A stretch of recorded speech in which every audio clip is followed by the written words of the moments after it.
پارہ نمبر 18 قرآن مجید کا 23واں سورہ سورہ مومنون۔ بسم اللہ الرحمن الرحیم۔ شروع نام سے اللہ کے جو بڑا مہربان نہایت رحم کرنے والا ہے۔ قد افلح المؤمنون، یقیناً صاحبان ایمان کامیاب ہو گئے۔ مختصر تفسیر۔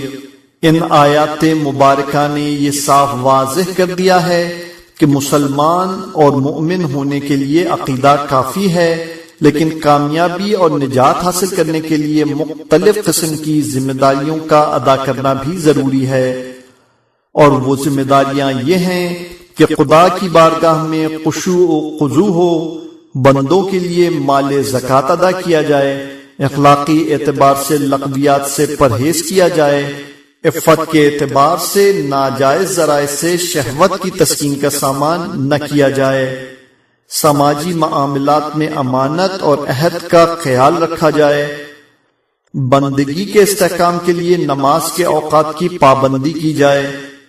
ان شرائط کے بغیر نجات کا کوئی امکان نہیں ہے۔ بعض روایات میں وارد ہوا ہے کہ حضرت علی علیہ السلام نے ولادت کے بعد سب سے پہلے انہی آیات کی تلاوت کی تھی، اور پیغمبر اکرم صلی اللہ علیہ وآلہ وسلم نے سند دے دی تھی کہ یہ نجات تمہارے ہی ذریعے حاصل ہوئی ہے۔ گویا محبت اہل بیت علیہ السلام انسان کو انہی ذمہ داریوں پر عمل کرنے کی دعوت دیتی ہے، اور یہی ذمہ داریاں ہیں جو انسان کو منزل نجات تک لے جاتی ہیں۔ الذین هم فی صلاتهم خاشعون، جو اپنی نمازوں میں گڑ گڑانے والے ہیں۔ والذین هم عن اللغو معرضون، اور لغو باتوں سے اعراض کرنے والے ہیں۔ والذین هم للزکاة فاعلون، اور زکوٰۃ ادا کرنے والے ہیں۔ والذین هم لفروجهم حافظون، اور اپنی شرمگاہوں کی حفاظت کرنے والے ہیں۔ إلا على أزواجهم أو ما ملكت أيمانهم فإنهم غير ملومين، علاوہ اپنی بیویوں اور اپنے ہاتھوں کی ملکیت کنیزوں کے کہ ان کے معاملے میں ان پر کوئی الزام آنے والا نہیں ہے۔ فمن ابتغى وراء ذلك فأولئك هم العادون، پھر اس کے علاوہ جو کوئی اور راستہ تلاش کرے گا وہ زیادتی کرنے والا ہوگا۔ والذین هم لأماناتهم وعهدهم راعون، اور جو مومنین اپنی امانتوں اور اپنے وعدوں کا لحاظ رکھنے والے ہیں۔ والذین هم على صلواتهم يحافظون، اور جو اپنی نمازوں کی پابندی کرنے والے ہیں۔ اولئک هم الوارثون، در حقیقت یہی وہ وارثان جنت ہیں۔ الذین یرثون الفردوس هم فیها خالدون، جو فردوس کے وارث بنیں گے اور اس میں ہمیشہ ہمیشہ رہنے والے ہیں۔ وَلَقَدْ خَلَقْنَا الْإِنسَانَ مِنْ سُلَالَةٍ مِّن طِينٍ، اور ہم نے انسان کو گیلی مٹی سے پیدا کیا ہے۔ مختصر تفسیر۔ یہ انسان کی تحقیر و تذلیل نہیں ہے، بلکہ عظمت خالق کی دلیل ہے کہ انسان کو یہ ہوش بھی رہے کہ جس نے ان پست مراحل سے گزار کر یہاں تک پہنچا دیا ہے وہ یقیناً محسن ہے، اور اس کا شکریہ ادا کرنا اور اس کی بندگی کرنا بے حد ضروری ہے۔ غرور شیطانیت کو زیب دیتا ہے، انسانیت کو نہیں۔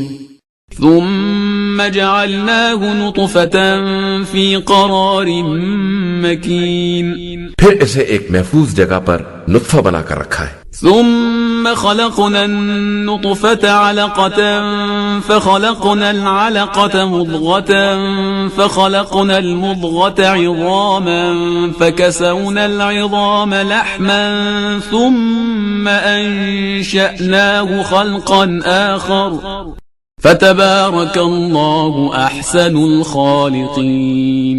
پھر نطفے کو علقہ بنایا ہے، اور پھر علقہ سے مضغہ پیدا کیا ہے، اور پھر مضغہ سے ہڈیاں پیدا کی ہیں، اور پھر ہڈیوں پر گوشت چڑھایا ہے۔ پھر ہم نے اسے ایک دوسری مخلوق بنا دیا ہے، تو کس قدر بابرکت ہے وہ خدا جو سب سے بہتر خلق کرنے والا ہے۔ ثم انکم بعد ذلك لمیتون، پھر اس کے بعد تم سب مر جانے والے ہو۔ ثم انکم یوم القیامت تبعثون، پھر اس کے بعد تم روز قیامت دوبارہ اٹھائے جاؤ گے۔ وَلَقَدْ خَلَقْنَا فَوْقَكُمْ سَبْعَ طَرَائِقَ وَمَا كُنَّا عَنِ الْخَلْقِ غَافِلِينَ، اور ہم نے تمہارے اوپر تہ بتہ 7 آسمان بنائے ہیں، اور ہم اپنی مخلوقات سے غافل نہیں ہیں۔ وَأَنزَلْنَا مِنَ السَّمَاءِ مَاءً بِقَدَرٍ فَأَسْكَنَّاهُ فِي الْأَرْضِ وَإِنَّا عَلَى ذَهَابٍ بِهِ لَقَادِرُونَ، اور ہم نے آسمان سے ایک مخصوص مقدار میں پانی نازل کیا ہے، اور پھر اسے زمین میں ٹھہرا دیا ہے، جبکہ ہم اس کے واپس لے جانے پر بھی قادر ہیں۔ مختصر تفسیر۔ در حقیقت پانی کا تذکرہ طوفان کے تذکرے کی ایک تمہید ہے کہ ہم نے ابتدائی طور پر اسے محدود و مقدار میں نازل کیا تھا کہ نہ اتنا زیادہ ہو جائے کہ دنیا غرق ہو جائے اور نہ اتنا کم ہو کہ لوگ پیاس سے مر جائیں۔ اسی پانی سے ہم نے درخت اور میوے پیدا کیے تھے، اسی پانی سے جانوروں کو زندہ رکھا تھا جن سے انسان طرح طرح کے فائدے حاصل کرتا ہے، اور اسی پانی سے درخت زیتون کی نشو نما ہوئی ہے، اور اسی پانی سے جانوروں کے شکم میں دودھ پیدا ہوتا ہے، اور یہی پانی انسانی حیات کا سرچشمہ ہے۔ لیکن انسان کی سرکشی کا پانی سر سے اونچا ہو گیا تو ہم نے اسی پانی کو عذاب کا ذریعہ بنا دیا، جیسا کہ نوح علیہ السلام کے دور میں ہوا کہ لوگوں نے ان کے پیغام کی تکذیب اور توہین کی، اور انہوں نے ہماری بارگاہ میں فریاد کی تو ہم نے پانی ہی کو عذاب کا ذریعہ بنا دیا اور ساری قوم کو غرق کر دیا۔ صرف چند مخلصین کو کشتی میں بچا لیا گیا تاکہ یہ واضح رہے کہ عذاب ہمارے اوپر غالب نہیں آ سکتا، اور عذاب کے درمیان ہم بھی اپنے بندوں کا تحفظ کر سکتے ہیں اور ایک معمولی کشتی کے ذریعے نجات دلا سکتے ہیں، اور لوگوں کو یہ ہوش بھی رہے کہ اگر ایک کشتی اتنے بڑے عذاب سے بچا سکتی ہے تو ایک بشر یا ایک نبی کیوں نہیں بچا سکتا ہے۔ فَأَنشَأْنَا لَكُم بِهِ جَنَّاتٍ مِّن نَخِيلٍ وَأَعْنَابٍ لَكُمْ فِيهَا فَوَاكِهُ كَثِيرَةٌ وَمِنْهَا تَأْكُلُونَ، پھر ہم نے اس پانی سے تمہارے لیے خرمے اور انگور کے باغات پیدا کیے ہیں جن میں بہت زیادہ میوے پائے جاتے ہیں، اور تم انہی میں سے کچھ کھا بھی لیتے ہو۔ وَشَجَرَةً تَخْرُجُ مِن طُورِ سَيْنَاءَ تَنبُتُ بِالدُّهْنِ وَصِبْغٍ لِلْآكِلِينَ، اور وہ درخت پیدا کیا ہے جو طور سینا میں پیدا ہوتا ہے، اس سے تیل بھی نکلتا ہے اور وہ کھانے والوں کے لیے سالن بھی ہے۔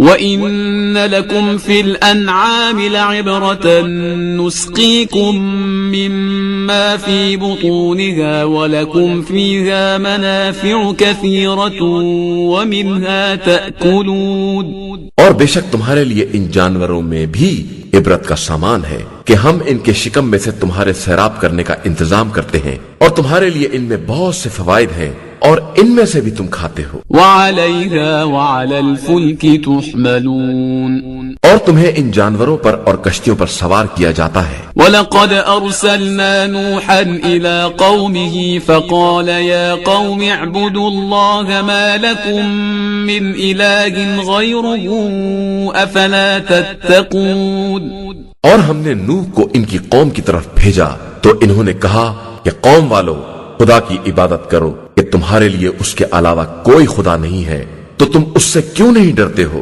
فقال الملأ الذين كفروا من قومه ما هذا إلا بشر مثلكم يريد أن يتفضل عليكم ولو شاء الله لأنزل ملائكة ما سمعنا بهذا في آبائنا الأولين. ان کی قوم کے کافر رؤسا نے کہا کہ یہ نوح تمہارے ہی جیسے انسان ہیں جو تم پر برتری حاصل کرنا چاہتے ہیں، حالانکہ خدا چاہتا تو ملائکہ کو بھی نازل کر سکتا تھا. یہ تو ہم نے اپنے باپ دادا سے کبھی نہیں سنا تھا. إن هو إلا رجل به جنة فتربصوا به حتى حين قال رب انصرني بما كذبون. در حقیقت یہ ایک ایسے انسان ہیں جنہیں جنون ہو گیا ہے، لہٰذا چند دن ان کے حالات کا انتظار کرو. تو نوح نے دعا کی کہ پروردگار ان کی تکذیب کے مقابلے میں میری مدد فرما. فأوحينا إليه أن اصنع الفلك بأعيننا ووحينا فإذا جاء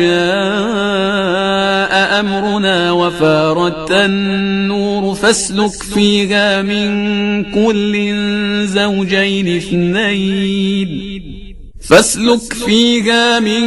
كل زوجين اثنين وأهلك إلا من سبق عليه القول منهم ولا تخاطبني في الذين ظلموا إنهم مغرقون. تو ہم نے ان کی طرف وحی کی کہ ہماری نگاہ کے سامنے اور ہمارے اشارے کے مطابق کشتی بناؤ، اور پھر جب ہمارا حکم آ جائے اور تنور ابلنے لگے تو اسی کشتی میں ہر جوڑے میں سے 2 کو لے لینا اور اپنے اہل کو لے کر روانہ ہو جانا، علاوہ ان افراد کے جن کے بارے میں پہلے ہی ہمارا فیصلہ ہو چکا ہے، اور مجھ سے ظلم کرنے والوں کے بارے میں گفتگو نہ کرنا کہ یہ سب غرق کر دیے جانے والے. فَإِذَا اسْتَوَيْتَ أَنْتَ وَمَن مَّعَكَ عَلَى الْفُلْكِ فَقُلِ الْحَمْدُ لِلَّهِ الَّذِي نَجَّانَا مِنَ الْقَوْمِ الظَّالِمِينَ. اس کے بعد جب تم اپنے ساتھیوں سمیت کشتی پر اطمینان سے بیٹھ جانا تو کہنا کہ شکر ہے اس پروردگار کا جس نے ہم کو ظالم قوم سے نجات دلا دی ہے. مختصر تفسیر.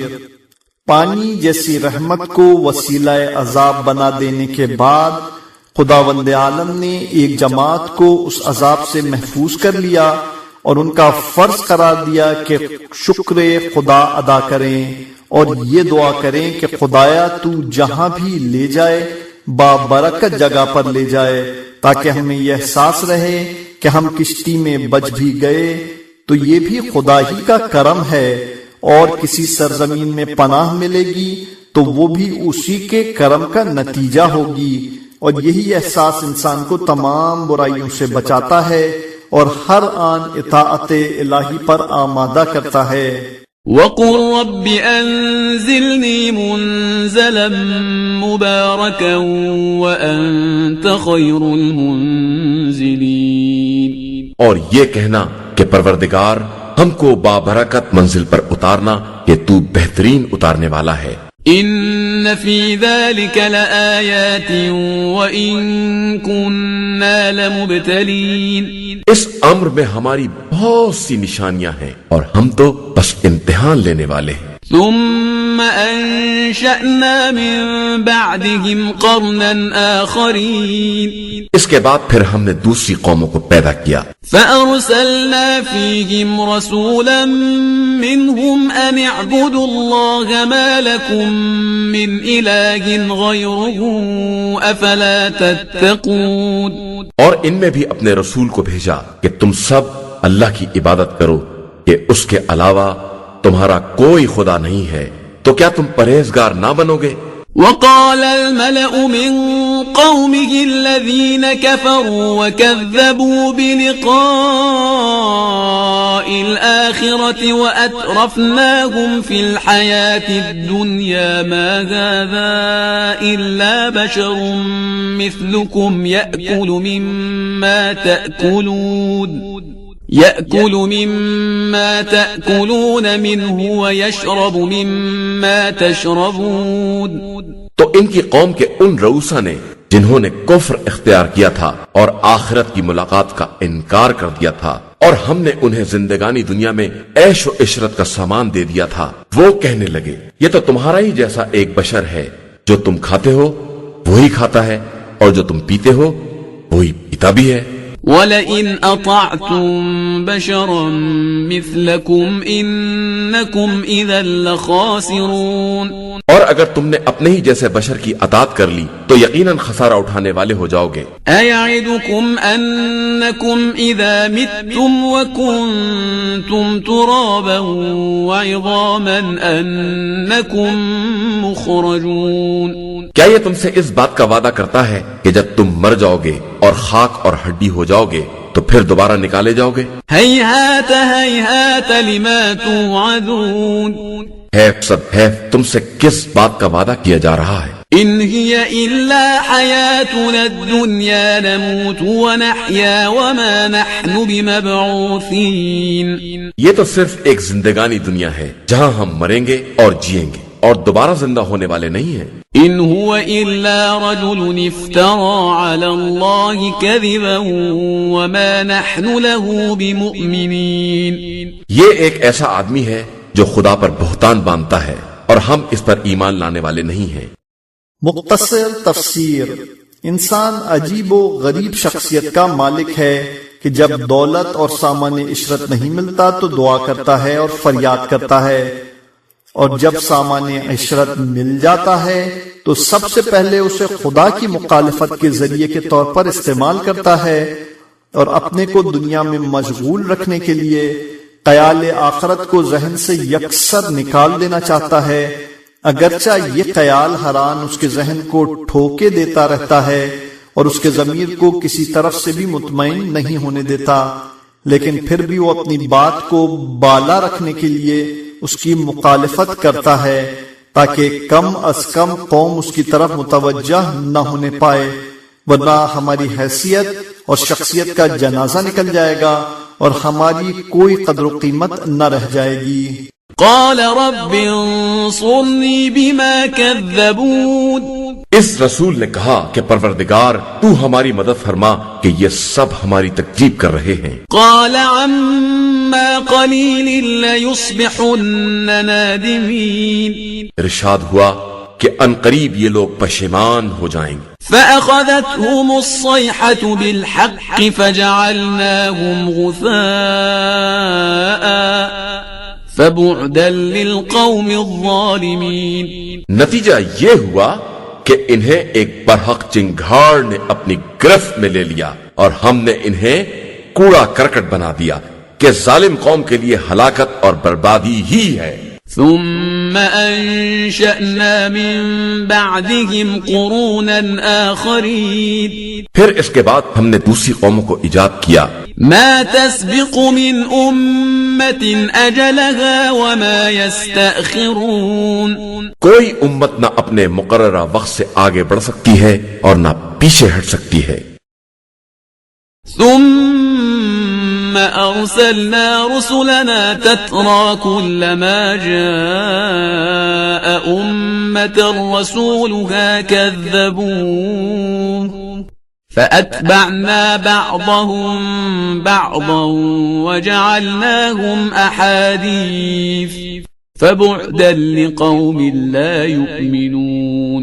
اس کے بعد ہم نے مسلسل رسول بھیجے، اور جب کسی امت کے پاس کوئی رسول آیا تو اس نے رسول کی تکذیب کی، اور ہم نے بھی سب کو عذاب کی منزل میں ایک کے پیچھے ایک لگا دیا اور سب کو ایک فسانہ بنا کر چھوڑ دیا کہ ہلاکت اس قوم کے لیے ہے جو ایمان نہیں لاتی ہے۔ ثم أرسلنا موسى وأخاه هارون بآياتنا وسلطان مبين، پھر ہم نے موسیٰ اور ان کے بھائی ہارون کو اپنی نشانیوں اور واضح دلیل کے ساتھ بھیجا إلى فرعون وملئه فاستكبروا وكانوا قوما عالين، فرعون اور اس کے زومہ مملکت کی طرف تو ان لوگوں نے بھی استکبار کیا اور وہ تو تھے ہی اونچے قسم کے لوگ۔ فقالوا أنؤمن لبشرين مثلنا وقومهما لنا عابدون، تو ان لوگوں نے کہہ دیا کہ کیا ہم اپنے ہی جیسے دو آدمیوں پر ایمان لے آئیں جبکہ ان کی قوم خود ہماری پرستش کر رہی ہے؟ فكذبوهما فكانوا من المهلكين. یہ کہہ کر دونوں کو جھٹلا دیا اور اس طرح ہلاک ہونے والوں میں شامل ہو گئے. وَلَقَدْ آتَيْنَا مُوسَى الْكِتَابَ لَعَلَّهُمْ يَهْتَدُونَ. اور ہم نے موسیٰ کو کتاب دی کہ شاید اس طرح لوگ ہدایت حاصل کر لیں. وَجَعَلْنَا ابْنَ مَرْيَمَ وَأُمَّهُ آيَةً وَآوَيْنَاهُمَا إِلَى رَبْوَةٍ ذَاتِ قَرَارٍ وَمَعِينٍ. اور ہم نے ابن مریم اور ان کی والدہ کو بھی اپنی نشانی قرار دیا اور انہیں ایک بلندی پر جہاں ٹھہرنے کی جگہ بھی تھی اور چشمہ بھی تھا پناہ دی. يا أيها الرسل كلوا من الطيبات واعملوا صالحا إني بما تعملون عليم.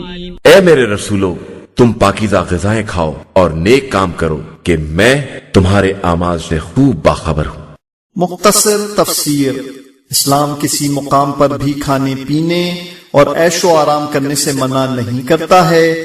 اس کا مطلب صرف یہ ہے کہ انسان پاکیزہ غذا کھائے اور کھا کر سو نہ جائے بلکہ عمل صالح کرتا رہے تاکہ غذا مقصد حیات نہ بننے پائے اور اس کی حیثیت ایک وسیلہ عمل ہی کا رہے، جیسا کہ سرکار دو عالم صلی اللہ علیہ وآلہ وسلم کے حالات میں نقل کیا گیا ہے کہ آپ اپنے اصحاب کی اچھی غذاؤں سے انکار نہیں فرماتے تھے بلکہ انہیں نوش فرما لیتے تھے اور پسندیدگی کا اظہار فرماتے تھے. اور آپ کا منشا یہ تھا کہ قوم میں تصوف اور رہبانیت کو رواج نہ ملنے پائے ورنہ اسلام تباہ و برباد ہو جائے گا. اسلام مسائل حیات کو حل کرنے اور مشکلات زندگی سے جہاد کرنے کے لیے آیا ہے. وہ میدان حیات سے فرار کی تعلیم دینے کے لیے نہیں آیا ہے. اور جو لوگ اس قسم کی تعلیم دیتے ہیں اور پھٹے لباس یا خراب غذا ہی کو مذہب یا تقدس کا معیار بنائے ہوئے ہیں وہ در حقیقت روح مذہب سے دور اور نظام اسلامی کی بربادی کا ذریعہ ہیں. اسلام ذمہ داران مذہب کو حکم ضرور دیتا ہے کہ وہ عوام کی سطح زندگی کا خیال رکھیں اور اس سے بلند نہ ہوں تاکہ اس طرح عوام کے قلوب کو تسکین ملتی رہے اور وہ دل شکستہ نہ ہوں. لیکن یہ رہبانیت کے علاوہ ایک دوسرا مسئلہ ہے جس کا تصوف اور ترک دنیا سے کوئی تعلق نہیں ہے. وَإِنَّ هَذِهِ أُمَّتُكُمْ أُمَّةً وَاحِدَةً وَأَنَا رَبُّكُمْ فَاتَّقُونِ. اور تمہارا سب کا دین ایک دین ہے اور میں ہی سب کا پروردگار ہوں، لہذا پس مجھ سے ڈرو. فَتَقَطَّعُوا أَمْرَهُمْ بَيْنَهُمْ زُبُرًا كُلُّ حِزْبٍ بِمَا لَدَيْهِمْ فَرِحُونَ. پھر یہ لوگ آپس میں ٹکڑے ٹکڑے ہو گئے اور ہر گروہ جو کچھ بھی اس کے پاس ہے اسی پر خوش اور مگن ہے. فَذَرْهُمْ فِي غَمْرَتِهِمْ حَتَّى حِينٍ. اب آپ انہیں ایک مدت کے لیے اسی گمراہی میں چھوڑ دیں. أَيَحْسَبُونَ أَنَّمَا نُمِدُّهُمْ بِهِ مِن مَّالٍ وَبَنِينَ نُسَارِعُ لَهُمْ فِي الْخَيْرَاتِ بَل لَّا يَشْعُرُونَ. کیا ان کا خیال یہ ہے کہ ہم جو کچھ مال اور اولاد دے رہے ہیں یہ ان کی نیکیوں میں اجرت کی جا رہی ہے؟ نہیں، ہرگز نہیں. انہیں تو حقیقت کا شعور بھی نہیں ہے. ان الذين هم من خشية ربهم مشفقون. بے شک جو لوگ خوف پروردگار سے لرزاں رہتے ہیں. والذين هم بآيات ربهم يؤمنون. اور جو اپنے پروردگار کی نشانیوں پر ایمان رکھتے ہیں. والذين هم بربهم لا يشركون. اور جو کسی کو بھی اپنے رب کا شریک نہیں بناتے ہیں. والذين يؤتون ما آتوا وقلوبهم وجلة أنهم إلى ربهم راجعون. اور وہ لوگ جو بقدر امکان راہ خدا میں دیتے رہتے ہیں اور انہیں یہ خوف لگا رہتا ہے کہ پلٹ کر اسی کی بارگاہ میں جانے والے ہیں. أولئك يسارعون في الخيرات وهم لها سابقون. یہی وہ لوگ ہیں جو نیکیوں میں سبقت کرنے والے ہیں اور سب کے آگے نکل جانے والے. ولا نكلف نفسا إلا وسعها ولدينا كتاب ينطق بالحق وهم لا يظلمون. اور ہم کسی نفس کو اس کی وسعت سے زیادہ تکلیف نہیں دیتے ہیں، اور ہمارے پاس وہ کتاب ہے جو حق کے ساتھ بولتی ہے اور ان پر کوئی ظلم نہیں کیا جاتا ہے. بل قلوبهم في غمرة من هذا ولهم أعمال من دون ذلك هم لها عاملون. بلکہ ان کے قلوب اس کی طرف سے بالکل جہالت میں ڈوبے ہوئے ہیں اور ان کے پاس دوسرے قسم کے اعمال ہیں جنہیں وہ انجام دے رہے ہیں. حتى إذا أخذنا مترفيهم بالعذاب إذا هم يجأرون. یہاں تک کہ جب ہم نے ان کے مالداروں کو عذاب کی گرفت میں لے لیا تو اب سب فریاد کر رہے ہیں. لا تجأروا اليوم إنكم منا لا تنصرون. اب آج واویلا نہ کرو، آج ہماری طرف سے کوئی مدد نہیں کی جائے گی. قد كانت آياتي تتلى عليكم فكنتم على أعقابكم تنكصون. جب ہماری آیتیں تمہارے سامنے پڑھی جاتی تھیں تو تم الٹے پاؤں واپس چلے جا رہے تھے. مستكبرين به سامرا تهجرون. اکڑتے ہوئے اور قصہ کہتے اور بکتے ہوئے. أفلم يدبروا القول أم جاءهم ما لم يأت آباءهم الأولين. کیا ان لوگوں نے ہماری بات پر غور نہیں کیا یا ان کے پاس کوئی چیز آ گئی ہے جو ان کے باپ دادا کے پاس بھی نہیں آئی تھی؟ أم لم يعرفوا رسولهم فهم له منكرون. یا انہوں نے اپنے رسول کو پہچانا ہی نہیں ہے اور اسی لیے انکار کر رہے ہیں. أم يقولون به جنة بل جاءهم بالحق وأكثرهم للحق كارهون. یا ان کا کہنا یہ ہے کہ رسول میں جنون پایا جاتا ہے جبکہ وہ ان کے پاس حق لے کر آیا ہے اور ان کی اکثریت حق کو ناپسند کرنے والی ہے. مختصر تفسیر. حق اگر صرف کلمہ حق تک محدود ہوتا اور رسول اکرم کا پیغام صرف قولوا لا الہ الا اللہ پر ختم ہو جاتا تو ساری دنیا حق کو قبول کرنے کے لیے تیار ہو جاتی اور کسی طرف سے آواز بغاوت نہ ہوتی. لیکن مشکل یہ ہے کہ رسول اکرم صلی اللہ علیہ وآلہ وسلم جو حق لے کر آئے تھے اس میں عقائد و اعمال اور اخلاقیات، اقتصادیات، سماجیات، سیاسیات و اجتماعیات کے ساتھ زندگی کے تمام مسائل کا حل شامل تھا، اور اس کے تسلیم کرنے کے معنی یہ تھے کہ انسان اپنے تمام ذاتی اصول و عقائد اور اعمال سے دستبردار ہو جائے، اور یہ بات رؤوسۂ قوم کے لیے ناممکن تھی، جیسا کہ دور حاضر میں بھی دیکھا جا رہا ہے کہ جو لوگ کلمہ پڑھنے میں اور نعرہ لگانے میں سب سے آگے آگے رہتے ہیں، وہی جب عمل اور اصلاح کی منزل آتی ہے اور اپنے قدیم رسم و رواج کو نظر انداز کرنے کی بات شروع ہوتی ہے تو سب سے پہلے بغاوت کرنے لگتے ہیں، اور داعی حق کی جان، مال اور آبرو سب کے درپے ہو جاتے ہیں.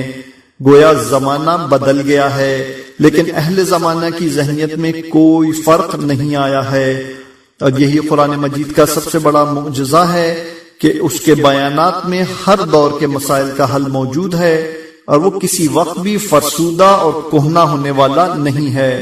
وَلَوِ اتَّبَعَ الْحَقُّ أَهْوَاءَهُمْ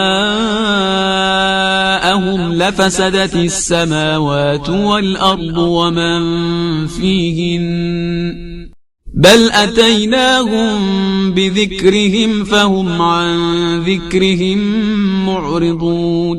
اور اگر حق ان کی خواہشات کا اتباع کر لیتا تو آسمان و زمین اور ان کے مابین جو کچھ بھی ہے سب برباد ہو جاتا، بلکہ ہم نے ان کو انہی کا ذکر عطا کیا ہے اور یہ اپنے ہی ذکر سے اعراض کیے ہوئے ہیں. ام تسألهم خرجا فخراج ربك خير وهو خير الرازقين.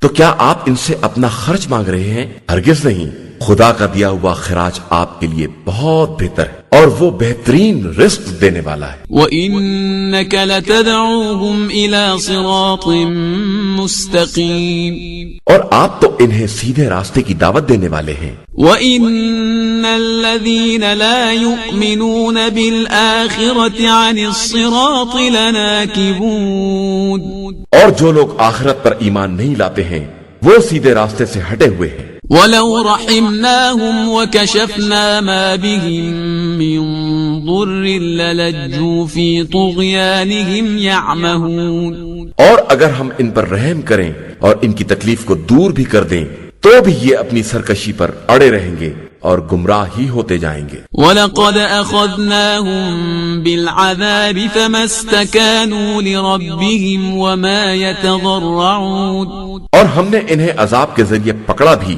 مگر یہ نہ اپنے پروردگار کے سامنے جھکے اور نہ ہی گڑ گڑاتے ہیں. حَتَّى إِذَا فَتَحْنَا عَلَيْهِمْ بَابًا ذَا عَذَابٍ شَدِيدٍ إِذَا هُمْ فِيهِ مُبْلِسُونَ یہاں تک کہ ہم نے شدید عذاب کا دروازہ کھول دیا تو اسی میں مایوس ہو کر بیٹھ رہے. وَهُوَ الَّذِي أَنشَأَ لَكُمُ السَّمْعَ وَالْأَبْصَارَ وَالْأَفْئِدَةَ قَلِيلًا مَا تَشْكُرُونَ وہی خدا ہے جس نے تمہارے لیے کان اور آنکھیں اور دل بنائے ہیں مگر تم بہت کم شکریہ ادا کرتے ہو. وَهُوَ الَّذِي ذَرَأَكُمْ فِي الْأَرْضِ وَإِلَيْهِ تُحْشَرُونَ اور اسی نے تمہیں ساری زمین میں پھیلا دیا ہے اور اسی کی بارگاہ میں تم اکٹھا کیے جاؤ گے. وَهُوَ الَّذِي يُحْيِي وَيُمِيتُ وَلَهُ اخْتِلَافُ اللَّيْلِ وَالنَّهَارِ أَفَلَا تَعْقِلُونَ وہی وہ ہے جو حیات و موت کا دینے والا ہے اور اسی کے اختیار میں دن اور رات کی آمد رفت ہے تو تم عقل کیوں نہیں استعمال کرتے ہو. بل قالوا مثل ما قال الأولون بلکہ ان لوگوں نے بھی وہی کہہ دیا جو ان کے پہلے والوں نے کہا تھا. قالوا أَإِذَا مِتْنَا وَكُنَّا تُرَابًا وَعِظَامًا أَإِنَّا لَمَبْعُوثُونَ کہ اگر ہم مر گئے اور مٹی اور ہڈی ہو گئے تو کیا ہم دوبارہ اٹھائے جانے والے ہیں. لقد وعدنا نحن وآباؤنا هذا من قبل إن هذا إلا أساطير الأولين بے شک ایسا ہی وعدہ ہم سے بھی کیا گیا ہے اور ہم سے پہلے والوں سے بھی کیا گیا ہے لیکن یہ صرف پرانے لوگوں کی کہانیاں ہیں. قل لمن الأرض ومن فيها إن كنتم تعلمون تو ذرا آپ پوچھئے کہ یہ زمین اور اس کی مخلوقات کس کے لیے ہے اگر تمہارے پاس کچھ بھی علم ہے. مختصر تفسیر. قرآن مجید میں منکرین معاد کو سمجھانے کے لیے جس قدر اسالیب اور عناوین سے کام لیا گیا ہے شاید اس قدر اسالیب و عناوین کسی اور موضوع کے لیے استعمال نہیں ہوئے. چنانچہ اس موقع پر 3 اسالیب پیش کیے گئے ہیں. نمبر 1، تمہارا خیال یہ ہے کہ ہم مٹی ہو جائیں گے تو دوبارہ کیسے اٹھائے جائیں گے؟ تو جواب یہ ہے کہ تم تو مٹی میں شامل ہو جاؤ گے. خود اصل مٹی کا خالق کون ہے؟ اور اگر اسے پہچانتے ہو جو اتنی بڑی زمین کو پیدا کر سکتا ہے وہ زمین سے آدمی کو کیوں نہیں نکال سکتا ہے؟ نمبر 2، زمین تو چھوٹی سی چیز ہے. ان 7 آسمانوں اور عرش اعظم کا حساب بتاؤ کہ ان کا مالک کون ہے. اور جب مانتے ہو کہ ان کا مالک بھی خدا ہی ہے تو سوچو کہ جو اتنے بڑے آسمان کو پیدا کر سکتا ہے اس کو ایک آدمی کے پیدا کرنے میں کیا زحمت ہے. پھر آسمان اور عرش کی بات تو ایک طرف رہی، کل کائنات کے بارے میں سوچو کہ یہ کائنات کس کے قبضہ قدرت میں ہے. اور اگر پہچانتے ہو کہ وہی خدا ہے تو آخر کس کے جادو میں مبتلا ہو گئے ہو کہ قادر مطلق کو عاجز تصور کر لیا ہے اور حیات آخرت پر ایمان نہیں لا رہے ہو. سيقولون لله قل افلا تذكرون تو یہ فوراً کہیں گے کہ اللہ کے لیے ہے، تو کہیے کہ پھر سمجھتے کیوں نہیں ہو. قل من رب السماوات السبع ورب العرش العظیم پھر مزید کہیے کہ ساتوں آسمان اور عرش اعظم کا مالک کون ہے؟ سيقولون لله قل افلا تتقون، تو یہ پھر کہیں گے کہ اللہ ہی ہے، تو کہیے کہ آخر اس سے ڈرتے کیوں نہیں ہو؟ قل من بيده ملكوت كل شيء وهو يجير ولا يجار عليه إن كنتم تعلمون، پھر کہیے کہ ہر شے کی حکومت کس کے اختیار میں ہے کہ وہی پناہ دیتا ہے اور اسی کے عذاب سے کوئی پناہ دینے والا نہیں ہے، اگر تمہارے پاس کوئی بھی علم ہے۔ سيقولون لله قل فأنا تسحرون، تو یہ فوراً جواب دیں گے کہ یہ سب اللہ کے لیے ہے، تو کہیے کہ آخر پھر تم پر کون سا جادو کیا جا رہا ہے؟ بل أتيناهم بالحق وإنهم لكاذبون، بلکہ ہم ان کے پاس حق لے کر آئے ہیں اور یہ سب جھوٹے ہیں۔ ما اتخذ الله من ولد وما كان معه من إله إذا لذهب كل إله بما خلق ولعلى بعضهم على بعض سبحان الله عما يصفون۔ یقیناً خدا نے کسی کو فرزند نہیں بنایا ہے اور نہ اس کے ساتھ کوئی دوسرا خدا ہے، ورنہ ہر خدا اپنی مخلوقات کو لے کر الگ ہو جاتا اور ہر ایک دوسرے پر برتری کی فکر کرتا اور کائنات تباہ و برباد ہو جاتی۔ اللہ ان تمام باتوں سے پاک و پاکیزہ ہے۔ عالم الغیب والشہادة فتعالى عما يشركون، وہ حاضر و غائب سب کا جاننے والا ہے اور ان سب کے شرک سے بلند و بالاتر ہے۔ قل رب اما ترینی ما یوعدون، اور آپ کہیے کہ پروردگار اگر جس عذاب کا ان سے وعدہ کیا ہے مجھے دکھا بھی دینا۔ رب فلا تجعلنی فی القوم الظالمین، تو پروردگار مجھے اس ظالم قوم کے ساتھ نہ قرار دینا۔ وَإِنَّا عَلَىٰ أَن نُرِيَكَ مَا نَعِدُهُمْ لَقَادِرُونَ، اور ہم جس عذاب کا ان سے وعدہ کر رہے ہیں اسے آپ کو دکھا دینے کی قدرت بھی رکھتے ہیں۔ ادفع بالتي هي احسن السيئة نحن اعلم بما يصفون، اور آپ برائی کو اچھائی کے ذریعے رفع کیجئے کہ ہم ان کی باتوں کو خوب جانتے ہیں۔ مختصر تفسیر۔ بعض حضرات کا خیال ہے کہ ہر برائی کا بہترین جواب یہ ہے کہ انسان صبر و تحمل سے کام لے تاکہ ظالم کو خود ہی شرم آ جائے اور وہ ظلم سے باز آ جائے، یا منکر کو ہوش آ جائے اور وہ راہ راست پر آ جائے۔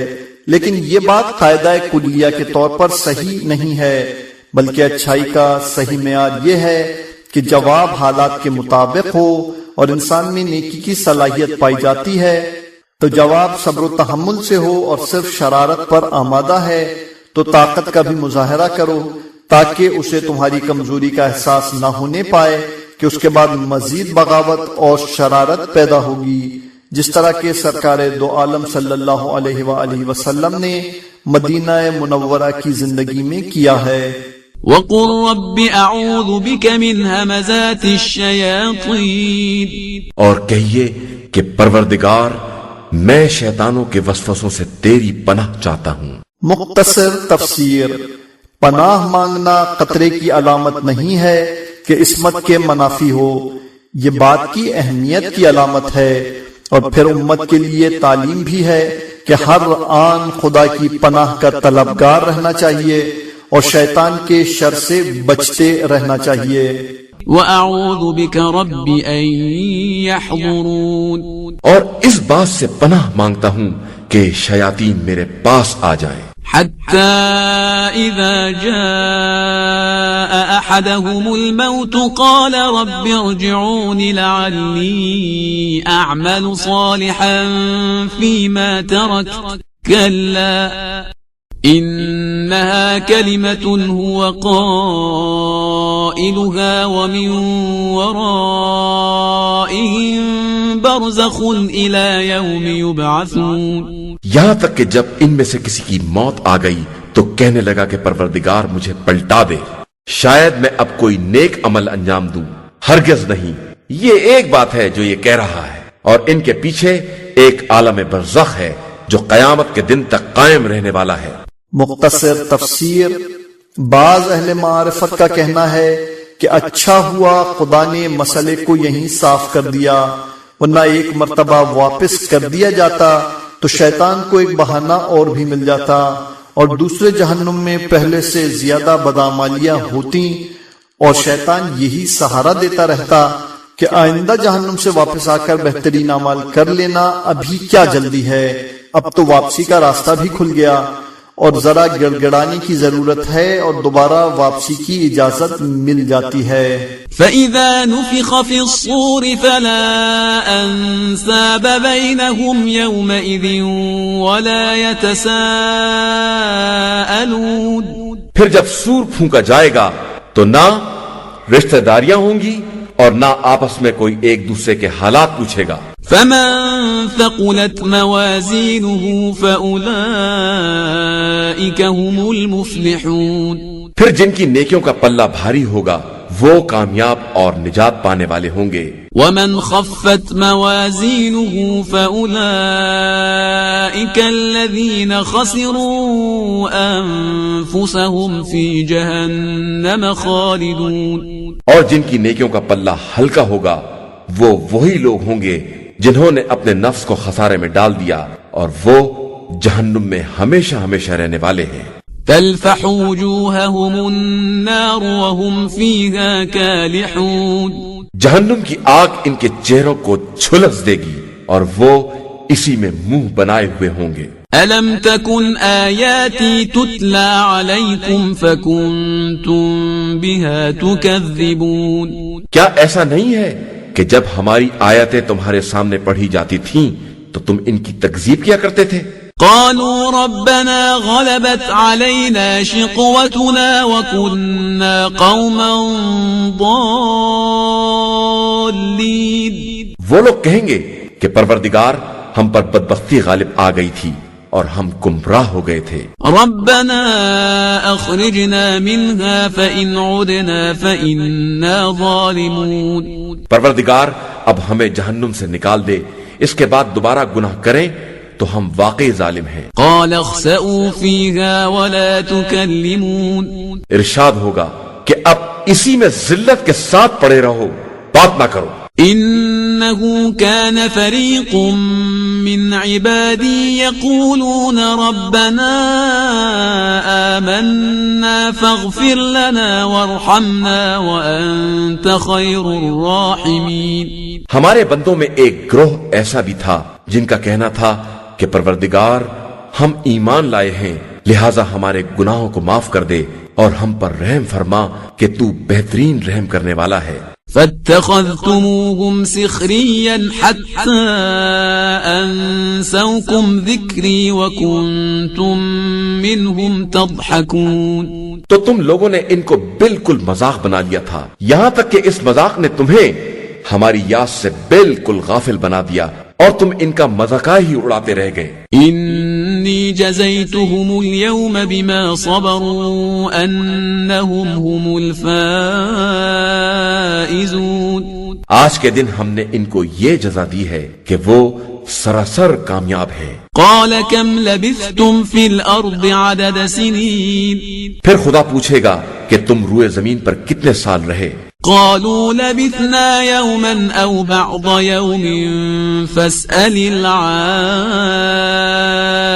العادين، وہ جواب دیں گے کہ ایک دن یا اس کا بھی ایک ہی حصہ، اسے تو شمار کرنے والوں سے دریافت کر لے۔ قال إن لبثتم إلا قليلا لو أنكم كنتم تعلمون، ارشاد ہوگا کہ بے شک تم بہت مختصر رہے ہو اور کاش تمہیں اس کا ادراک ہوتا۔ أفحسبتم أنما خلقناكم عبثا وأنكم إلينا لا ترجعون، کیا تمہارا خیال یہ تھا کہ ہم نے تمہیں بیکار پیدا کیا ہے اور تم ہماری طرف پلٹا کر نہیں لائے جاؤ گے؟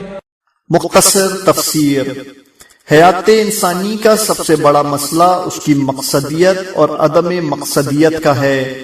جن لوگوں کا یہ خیال ہے کہ دار دنیا میں عائش کریں گے اور ایک دن مر جائیں گے، ان کی نگاہ میں زندگی بالکل بے مقصد ہے اور وجود کی انتہا عدم اور حیات کی انتہا موت کے علاوہ کچھ نہیں ہے، جو ایک انتہائی عجیب و غریب قسم کا نظریہ ہے کہ کسی شے کو اس کی منزل نقص و فساد کے لیے پیدا کیا گیا ہو۔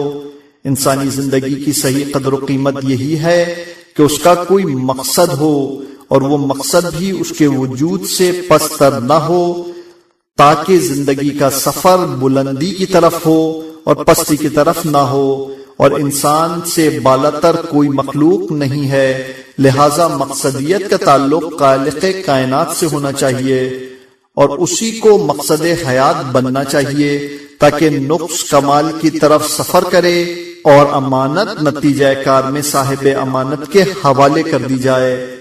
فتعالى الله الملك الحق لا إله إلا هو رب العرش الكريم۔ بس بلند و بالا ہے وہ خدا جو بادشاہ برحق ہے، اور اس کے علاوہ کوئی خدا نہیں ہے، اور وہ عرش کریم کا پروردگار ہے۔ ومن يدع مع الله إلها آخر لا برهان له به فإنما حسابه عند ربه إنه لا يفلح الكافرون۔ اور جو اللہ کے ساتھ کسی اور خدا کو پکارے گا جس کی کوئی دلیل بھی نہیں ہے، تو اس کا حساب پروردگار کے پاس ہے، اور کافروں کے لیے نجات بہرحال نہیں ہے۔ مختصر تفسیر۔ اس سورہ کا مکمل خلاصہ یہ ہے کہ مومنین کے پیغام نجات سے شروع ہوا ہے اور کافرین کے عدم نجات پر ختم ہوا ہے، اور اسی لیے اس کے فوراً بعد مغفرت اور رحمت کی دعا کی گئی ہے، تاکہ انسان توفیقات الہیہ اور رحمت پروردگار کے سہارے زمرہ مؤمنین میں شامل رہے اور کفار کے گروہ میں محشور نہ ہونے پائے۔ وَقُلْ رَبِّ اغْفِرْ وَارْحَمْ وَأَنْتَ خَيْرُ الرَّاحِمِينَ۔ اور پیغمبر آپ صلی اللہ علیہ وآلہ وسلم کہیے کہ پروردگار میری مغفرت فرما اور مجھ پر رحم کر کہ تو بہترین رحم کرنے والا ہے۔ قرآن مجید کا 24واں سورہ سورہ نور۔ بسم اللہ الرحمن الرحیم۔ شروع نام سے اللہ کے جو بڑا مہربان نہایت رحم کرنے والا ہے۔ سورة أنزلناها وفرضناها وأنزلنا فيها آيات بينات لعلكم تذكرون۔ یہ ایک سورہ ہے جسے ہم نے نازل کیا ہے اور فرض کیا ہے، اور اس میں کھلی ہوئی نشانیاں نازل کی ہیں کہ شاید تم لوگ نصیحت حاصل کر سکو۔ الزانية والزاني فاجلدوا كل واحد منهما 100 جلدة ولا تأخذكم بهما رأفة في دين الله إن كنتم تؤمنون بالله واليوم الآخر وليشهد عذابهما طائفة من المؤمنين۔ زناکار عورت اور زناکار مرد دونوں کو 100 کوڑے لگاؤ، اور خبردار دین خدا کے معاملے میں کسی کی مروت کا شکار نہ ہو جانا اگر تمہارا ایمان اللہ اور روز آخرت پر ہے، اور اس سزا کے وقت مومنین کی ایک جماعت کو حاضر رہنا چاہیے۔ مختصر تفسیر۔ اسلام عفت اور پاک دامنی کا مذہب ہے، اور وہ اس مسئلے میں کسی طرح کی مروت کا قائل نہیں ہے۔ وہ مسئلے کی تحقیق اور گواہی پر ضرور زور دیتا ہے، لیکن جرم کے ثابت ہو جانے کے بعد پھر کسی طرح کی رعایت نہیں کرتا ہے، بلکہ سزا کو منظر عام پر لانا چاہتا ہے تاکہ عزت لوٹنے والے کا انجام عزت لوٹنے کی شکل میں دیکھنے میں آئے اور اسے عبرت حاصل ہو، اور اس کی عبرت کے نتیجے میں دیگر افراد معاشرہ بھی عبرت حاصل کر سکیں۔ الزاني لا ينكح إلا زانية أو مشركة والزانية لا ينكحها إلا زان أو مشرك وحرم ذلك على المؤمنين۔ زانی مرد زانیہ یا مشرکہ عورت ہی سے نکاح کرے گا، اور زانیہ عورت زانی مرد یا مشرک مرد ہی سے نکاح کرے گی، کہ یہ صاحبان ایمان پر حرام ہے۔ مختصر تفسیر، یہ کوئی قانون شریعت نہیں ہے بلکہ سامان عبرت و معزت ہے کہ زانی مرد کے سوا زانی عورت کو کون پسند کرے گا، اور اسی طرح زانی عورت کا دوست زانی مرد کے علاوہ کون ہو سکتا ہے، یا پھر مشرک ہی یہ اقدام کر سکتا ہے کہ شرک خود بھی بدکاری سے کمتر نہیں ہے۔ اور یہ بات ثابت ہے تو خبردار زنا نہ کرنا کہ تمہارا ذوق تمہیں زانی عورت کی طرف لے جائے گا، یا اس کے برعکس عورت کا حال ہو کہ اس کا ذوق زنا اسے زناکار مرد کے حوالے کر دے گا جس سے کسی وفا کی امید نہیں کی جا سکتی ہے۔ والذین یرمون المحصنات ثم لم یأتوا بأربعة شهداء فاجلدوهم 80 جلدة ولا تقبلوا لهم شهادة أبدا وأولئك هم الفاسقون۔ اور جو لوگ پاک دامن عورتوں پر زنا کی تہمت لگاتے ہیں اور 4 گواہ فراہم نہیں کرتے ہیں، انہیں 80 کوڑے لگاؤ، اور پھر کبھی ان کی گواہی قبول نہ کرنا کہ یہ لوگ سراسر فاسق ہیں۔ مختصر تفسیر، اس حرکت کو قذف محصنہ سے تعبیر کیا جاتا ہے اور اس کی سزا بہت زیادہ سخت ہے، چاہے یہ کام مرد انجام دے یا عورت۔ إلا الذين تابوا من بعد ذلك وأصلحوا فإن الله غفور رحيم۔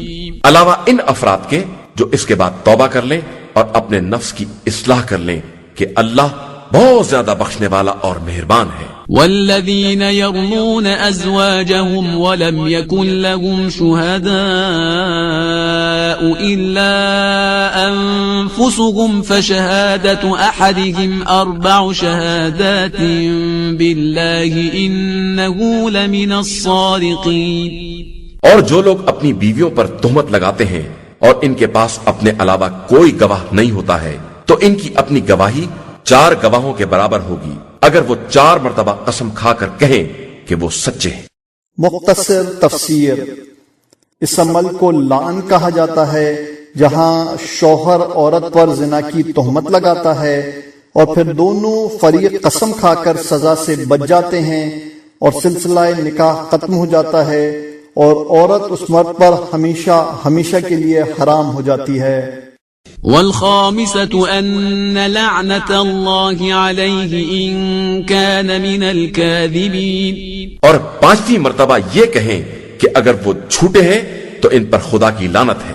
ويدرأ عنها العذاب أن تشهد 4 شهادات بالله إنه لمن الكاذبين۔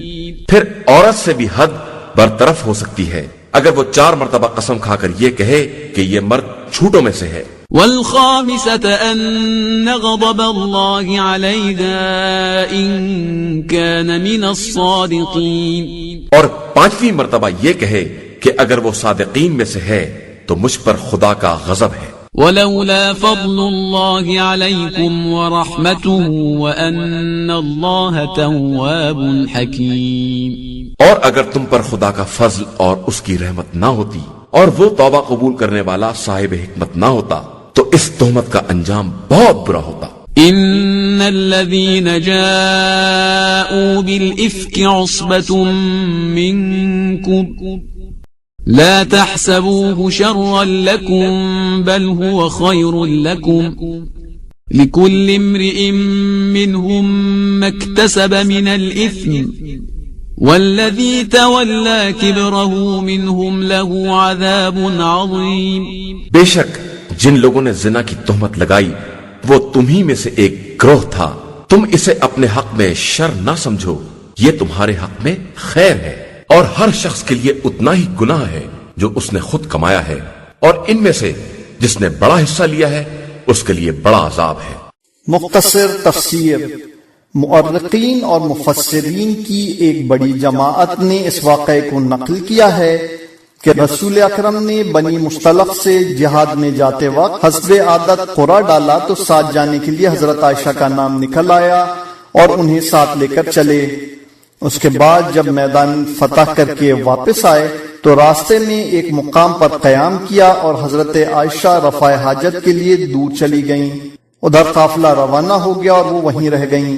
تھوڑی دیر بعد صفوان بن معطل آیا اور اس نے انہیں صحرا میں اکیلا دیکھا تو اپنے ناقے پر بٹھا لیا اور خود مہار کھینچتا چلا، لیکن عبداللہ بن ابی جیسے منافقین نے یہ پروپیگنڈا شروع کر دیا کہ صفوان سے ان کے تعلقات قائم ہو گئے ہیں اور ان کا کردار معاذ اللہ مشکوک ہو گیا ہے، تاکہ اس طرح پیغمبر اکرم صلی اللہ علیہ وآلہ وسلم کے دل کو دکھائے اور ان کی عزت و آبرو کو ٹھیس پہنچائیں۔ ظاہر ہے کہ اس معاملے کا تعلق براہ راست رسول اکرم کی غیرت سے تھا، اس لیے قدرت نے ان کی صفائی دی اور بار بار عذاب علیم کی خبر سنائی کہ امت کو ہوش آ جائے اور آئندہ رسول اکرم صلی اللہ علیہ وآلہ وسلم کے بارے میں اس طرح کی باتیں نہ کریں کہ نبی کی زوجہ کافر ہو سکتی ہے لیکن بدکار نہیں ہو سکتی۔ زوجہ نوح کی قیانت بھی یہی تھی کہ وہ انہیں دیوانہ کہتی تھیں، اور زوجہ لوط کی قیانت بھی یہی تھی کہ وہ لوگوں کو مہمانوں کے ساتھ بدکاری کی طرف اشارہ کرتی تھیں، ورنہ خود ان میں کوئی عورت بدکار اور بدکردار نہیں تھی۔ لولا اذ سمعتموه ظن المؤمنون والمؤمنات بانفسهم خيرا وقالوا هذا افك مبين۔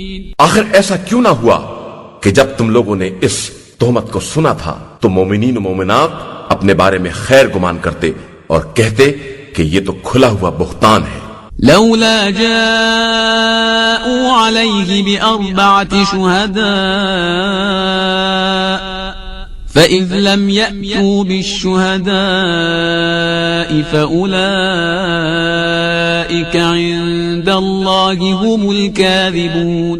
پھر ایسا کیوں نہ ہوا کہ یہ 4 گواہ بھی لے آتے، اور جب گواہ نہیں لے آئے تو یہ اللہ کے نزدیک بالکل جھوٹے ہیں۔ ولولا فضل الله عليكم ورحمته في الدنيا والآخرة لمسكم فيما أفضتم فيه عذاب عظيم۔ اور اگر خدا کا فضل دنیا و آخرت میں اور اس کی رحمت نہ ہوتی تو جو چرچا تم نے کیا تھا اس میں تمہیں بہت بڑا عذاب گرفت میں لے لیتا۔ إذ تلقونه بألسنتكم وتقولون بأفواهكم ما ليس لكم به علم وتحسبونه هينا وهو عند الله عظيم۔ جب تم اپنی زبان سے چرچا کر رہے تھے اور اپنے منہ سے وہ بات نکال رہے تھے جس کا تمہیں علم بھی نہیں تھا اور تم اسے بہت معمولی بات سمجھ رہے تھے، حالانکہ اللہ کے نزدیک وہ بہت بڑی بات تھی۔ ولولا إذ سمعتموه قلتم ما يكون لنا أن نتكلم بهذا سبحانك هذا بهتان عظيم۔ اور کیوں نہ ایسا ہوا کہ جب تم لوگوں نے اس بات کو سنا تھا تو کہتے کہ ہمیں ایسی بات کہنے کا کوئی حق نہیں ہے، خدایا تو پاک و بے نیاز ہے اور یہ بہت بڑا بہتان ہے۔ يعظكم الله أن تعودوا لمثله أبدا إن كنتم مؤمنين۔ اللہ تم کو نصیحت کرتا ہے کہ اگر تم صاحب ایمان ہو تو اب ایسی حرکت دوبارہ ہرگز نہ کرنا۔ وَيُبَيِّنُ اللَّهُ لَكُمُ الْآيَاتِ وَاللَّهُ عَلِيمٌ حَكِيمٌ۔ اور اللہ تمہارے لیے اپنی نشانیوں کو واضح کر کے بیان کرتا ہے اور وہ صاحب علم بھی ہے اور صاحب حکمت بھی ہے۔ ان الذين يحبون ان تشيع الفاحشة في الذين آمنوا لهم عذاب أليم في الدنيا والآخرة والله يعلم وأنتم لا تعلمون۔ جو لوگ یہ چاہتے ہیں کہ صاحبان ایمان میں بدکاری کا چرچا پھیل جائے، ان کے لیے بڑا دردناک عذاب ہے دنیا میں بھی اور آخرت میں بھی، اور اللہ سب کچھ جانتا ہے، صرف تم نہیں جانتے ہو۔ وَلَوْلَا فَضْلُ اللَّهِ عَلَيْكُمْ وَرَحْمَتُهُ وَأَنَّ اللَّهَ رَءُوفٌ رَحِيمٌ۔ اور اگر اللہ کا فضل اور اس کی رحمت تمہارے شامل حال نہ ہوتی اور وہ شفیق اور مہربان نہ ہوتا۔ يا أيها الذين آمنوا لا تتبعوا خطوات الشيطان ومن يتبع خطوات الشيطان فإنه يأمر بالفحشاء والمنكر ولولا فضل الله عليكم ورحمته ما زكى منكم من أحد أبدا ولكن الله يزكي من يشاء والله سميع عليم۔ ایمان والو، شیطان کے نقش قدم پر نہ چلنا کہ جو شیطان کے قدم بقدم چلے گا اسے شیطان ہر طرح کی برائی کا حکم دے گا، اور اگر تم پر اللہ کا فضل اور اس کی رحمت نہ ہوتی تو تم میں کوئی بھی پاک باز نہ ہوتا، لیکن اللہ جسے چاہتا ہے پاک و پاکیزہ بنا دیتا ہے، اور وہ ہر ایک کی سننے والا اور ہر ایک کے حال دل کا جاننے والا ہے۔ ولا يأتل أولو الفضل منكم والسعة أن يؤتوا أولي القربى والمساكين والمهاجرين في سبيل الله وليعفوا وليصفحوا ألا تحبون أن يغفر الله لكم والله غفور رحيم۔ اور خبردار، تم میں سے کوئی شخص بھی جسے خدا نے فضل اور وسعت عطا کی ہے یہ قسم نہ کھا لے کہ قرابت داروں اور مسکینوں اور راہ خدا میں ہجرت کرنے والوں کے ساتھ کوئی سلوک نہ کرے گا۔ ہر ایک کو معاف کرنا چاہیے اور درگزر کرنا چاہیے۔ کیا تم یہ نہیں چاہتے ہو کہ خدا تمہارے گناہوں کو بخش دے؟ اور اللہ بے شک بڑا بخشنے والا اور مہربان ہے۔ ان الذين يرمون المحصنات الغافلات المؤمنات لعنوا في الدنيا والآخرة ولهم عذاب عظيم۔ یقیناً جو لوگ پاک باز اور بے خبر مومن عورتوں پر تہمت لگاتے ہیں ان پر دنیا اور آخرت دونوں جگہ لعنت کی گئی ہے اور ان کے لیے عذاب عظیم ہے۔ يوم تشهد عليهم ألسنتهم وأيديهم وأرجلهم بما كانوا يعملون۔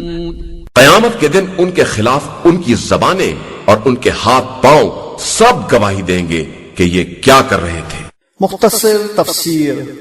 تہمت زنا کے لیے گواہ کا فراہم کرنا اس قدر ضروری ہے کہ اس کے بغیر زناکار کے بجائے تہمت لگانے ہی والے کو قابل حد تصور کیا جائے گا اور اس کو 80 کوڑے لگائے جائیں گے، اور وہ دنیا میں گواہ نہیں فراہم کر سکے گا تو آخرت میں خود اس کے اعضاء و جوارح اس کے خلاف گواہی دیں گے۔ يومئذ يوفيهم الله دينهم الحق ويعلمون أن الله هو الحق المبين۔ اس دن خدا سب کو پورا پورا بدلہ دے گا اور لوگوں کو معلوم ہو جائے گا کہ خدا یقیناً برحق اور حق کا ظاہر کرنے والا ہے۔ الخبيثات للخبيثين والخبيثون للخبيثات والطيبات للطيبين والطيبون للطيبات أولئك مبرؤون مما يقولون لهم مغفرة ورزق كريم۔ خبیث چیزیں خبیث لوگوں کے لیے ہیں اور خبیث افراد خبیث باتوں کے لیے ہیں، اور پاکیزہ باتیں پاکیزہ لوگوں کے لیے ہیں اور پاکیزہ افراد پاکیزہ باتوں کے لیے ہیں۔ یہ پاکیزہ لوگ خبیث لوگوں کے اتہامات سے پاک و پاکیزہ ہیں اور ان کے لیے مغفرت اور باعزت رزق ہے۔ مختصر تفسیر۔ بظاہر یہ قانون عام ہے کہ خبیث چیزوں کا تعلق خبیث افراد سے ہوتا ہے اور پاکیزہ باتوں کا تعلق پاکیزہ افراد سے ہوتا ہے، لہٰذا اگر کوئی تہمت زنا جیسی خبیث بات کرے گا تو اس کا مطلب یہ ہے کہ وہ باطنی طور پر خود بھی خبیث ہے، ورنہ اسے اس طرح کی بات کا صدور نہ ہوتا۔ اس مسئلے کا کوئی تعلق عورت اور مرد کے رشتے سے نہیں ہے، بلکہ اس کا تعلق عقائد، اعمال، خیالات، تصورات اور افراد سے ہے، چاہے وہ افراد مرد ہوں یا عورتیں ہوں۔ مذکر کا صیغہ صرف اس لیے استعمال ہوا ہے کہ عام طور پر ہر مقام پر اس طرح استعمال ہوتا ہے۔ یہ اور بات ہے کہ بعض مفسرین کا خیال ہے کہ قبیصات اور طیبات سے مراد عورتیں ہیں اور قبیسین اور طیبین سے مراد مرد ہیں۔ اسی طرح اچھے افراد سے زوجیت کو دلیل طیب قرار دیا گیا ہے، حالانکہ یہ صریحاً قرآن کے خلاف ہے کہ زوجہ جناب نوح اور لوط قبیصات تھیں اور زوجہ فرعون طیبہ تھیں، مگر ان کے شوہر ان کے بالکل برعکس تھے۔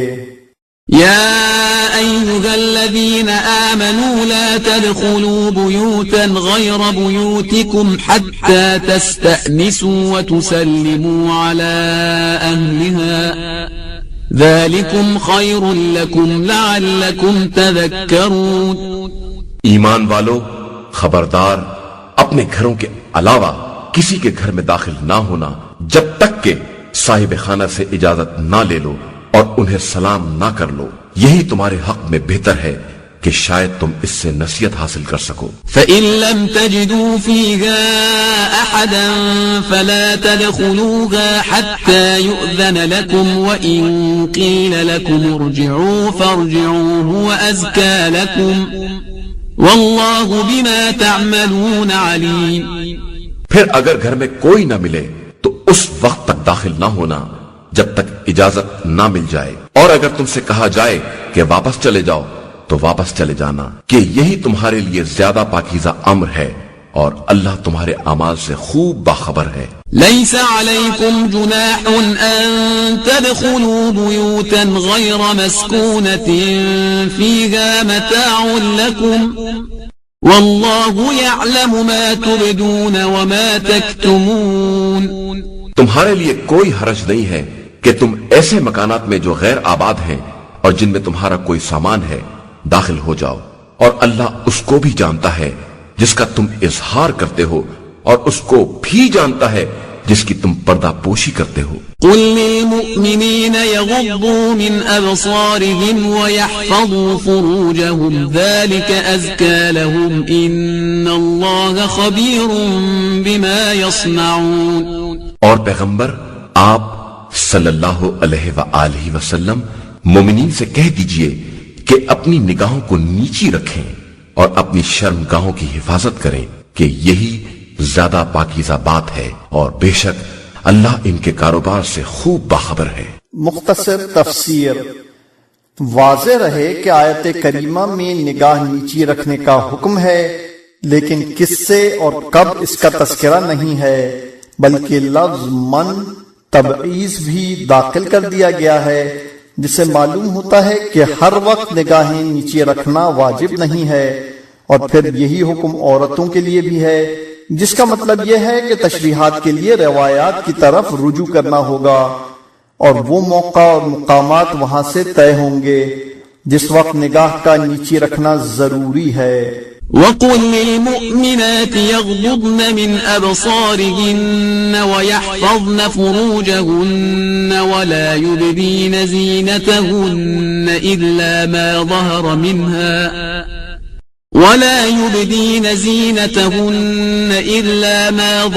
مِنْهَا وَلْيَضْرِبْنَ بِخُمُرِهِنَّ عَلَى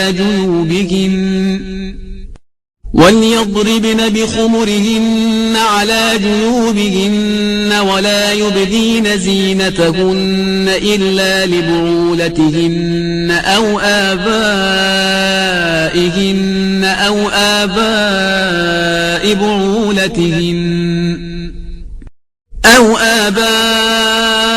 بعولتهن أو أبنائهن أو أبناء بعولتهن أو إخوانهن أو بني إخوانهن أو بني أخواتهن أو نسائهن أو ما ملكت أيمانهن أو التابعين غير أولي الإربة من الرجال أو الطفل الذين لم يظهروا على عورات النساء ولا يضربن بأرجلهن ليعلم ما يخفين من زينتهن وتوبوا إلى الله جميعا أيها المؤمنون لعلكم تفلحون. اور مومنات سے کہہ دیجئے کہ وہ بھی اپنی نگاہوں کو نیچا رکھیں اور اپنی عفت کی حفاظت کریں اور اپنی زینت کا اظہار نہ کریں. مختصر تفسیر. زینت سے مراد زینت کے مقامات ہیں، ورنہ اصل زینت کا اظہار حرام نہیں ہے. مقامات زینت میں جو مقامات از خود ظاہر ہیں ان کی تشریح روایات میں چہرہ اور ہتھیلیوں سے کی گئی ہے کہ ان کے علاوہ سارے جسم کا پردہ ضروری ہے، اور ان کا پردہ لازم نہیں ہے جب تک کسی فتنے و فساد کا اندیشہ نہ ہو. علاوہ اس کے جو از خود ظاہر ہے، اور اپنے دوپٹے کو اپنے گریبان پر رکھیں اور اپنی زینت کو اپنے باپ دادا، شوہر کے باپ دادا، اپنی اولاد اور اپنے شوہر کی اولاد، اپنے بھائی اور بھائیوں کی اولاد اور بہنوں کی اولاد اور اپنی عورتوں. مختصر تفسیر. مسلمان عورت اپنی عورتوں یعنی مسلمان عورتوں کے سامنے شرمگاہوں کے علاوہ بدن کے ان حصوں کو بھی ظاہر کر سکتی ہیں جن کا اظہار مذکورہ بالا قرابت داروں کے لیے جائز ہے، لیکن غیر مسلم عورتوں کے سامنے اس کا اظہار بھی جائز نہیں ہے کہ اس سے فتنہ و فساد پھیلنے کا اندیشہ ہے کہ وہ اپنے گھر والوں سے اس کے حسن و جمال کا تذکرہ کریں گی اور ان میں بدنیتی اور بدکرداری کا جذبہ پیدا ہوگا.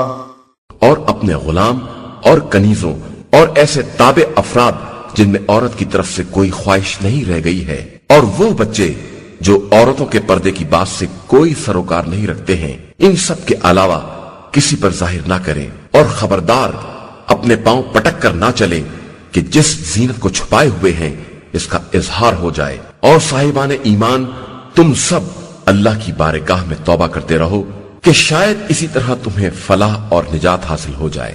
مختصر تفسیر. یہ اشارہ ہے کہ زینت کا پردہ کر لینے کے بعد بھی ایسی حرکتیں جائز نہیں ہیں جن سے جنسی جذبات بیدار ہوتے ہیں اور سماج میں اخلاقی فساد پھیل جانے کا خدشہ ہوتا ہے. وَأَنكِحُوا الْأَيَامَ مِنكُمْ وَالصَّالِحِينَ مِنْ عِبَادِكُمْ وَإِمَائِكُمْ إِنْ يَكُونُوا فُقَرَاءَ يُغْنِهِمُ اللَّهُ مِنْ فَضْلِهِ وَاللَّهُ وَاسِعٌ عَلِيمٌ. اور اپنے غیر شادی شدہ آزاد افراد اور اپنے غلاموں اور کنیزوں میں سے باصلاحیت افراد کے نکاح کا اہتمام کرو کہ اگر وہ فقیر بھی ہوں گے تو خدا اپنے فضل و کرم سے انہیں مالدار بنا دے گا کہ خدا بڑی وسعت والا اور صاحب علم ہے. وَلْيَسْتَعْفِفِ الَّذِينَ لَا يَجِدُونَ نِكَاحًا حَتَّى يُغْنِيَهُمُ اللَّهُ مِنْ فَضْلِهِ والذين يبتغون الكتاب مما ملكت أيمانكم فكاتبوهم إن علمتم فيهم خيرا وآتوهم مما لله الذي آتاكم ولا تكرهوا فتياتكم على البغاء إن أردنا تحصنا لتبتغوا عرض الحياة الدنيا ومن يكرههن فإن الله من بعد إكراههن غفور رحيم. اور جو نکاح کی وسعت نہیں رکھتے ہیں وہ بھی اپنی عفت کا تحفظ کریں یہاں تک کہ خدا اپنے فضل سے انہیں غنی بنا دے. اور جو غلام و کنیز مکاتبت کے طلبگار ہیں ان میں خیر دیکھو تو ان سے مکاتبت کر لو، بلکہ جو مال خدا نے تمہیں دے رکھا ہے اس میں سے کچھ حصہ انہیں بھی دے دو. اور خبردار اپنی کنیزوں کو اگر وہ پاک دامنی کی خواہش مند ہیں تو زنا پر مجبور نہ کرنا کہ ان سے زندگانی دنیا کا فائدہ حاصل کرنا چاہو، کہ جو بھی انہیں مجبور کرے گا خدا مجبوری کے بعد ان عورتوں کے حق میں بہت زیادہ بخشنے والا اور مہربان ہے. مختصر تفسیر. اسلام نے عفت کے تحفظ کا حکم دینے کے بعد ذمہ دار افراد کو دعوت دی ہے کہ وہ غیر شادی شدہ افراد کے عقد کا انتظام کریں تاکہ سماج میں فساد نہ پھیلنے پائے، لیکن اس مقام پر چند امور خاص طریقے سے قابل توجہ ہیں. مقاتب بزرگوں کو بنایا گیا ہے تاکہ حیا اور عفت بھی سلامت رہے اور نوجوانوں کو ان کے تجربات سے فائدہ اٹھانے کا بھی موقع مل سکے۔ نمبر 2، غلاموں کنیز میں صالحین کا ذکر کر کے اس نقطے کی طرف متوجہ کیا گیا ہے کہ عقل میں صلاحیت اور کردار کو دیکھنا چاہیے، دولت اور غربت کو نہیں دیکھنا چاہیے۔ رزق دینے والا پروردگار ہے، کاروبار نہیں ہے۔ ٹھیک اس کے برعکس جو ہمارے سماج میں رائج ہے اور جس کے ہم عادی ہو گئے ہیں کہ مال و منال دیکھا جاتا ہے اور اعمال نہیں دیکھے جاتے ہیں۔ وَلَقَدْ أَنزَلْنَا إِلَيْكُمْ آيَاتٍ مُبَيِّنَاتٍ وَمَثَلًا مِّنَ الَّذِينَ خَلَوْا مِن قَبْلِكُمْ وَمَوْعِظَةً لِّلْمُتَّقِينَ۔ اور ہم نے تمہاری طرف اپنی کھلی ہوئی نشانیاں اور تم سے پہلے گزر جانے والوں کی مثال اور صاحبان تقوی کے لیے نصیحت کا سامان نازل کیا ہے۔ اللہ نور السماوات والأرض مثل نوره كمشكاة فيها مصباح المصباح في زجاجة الزجاجة كأنها كوكب دري يوقد من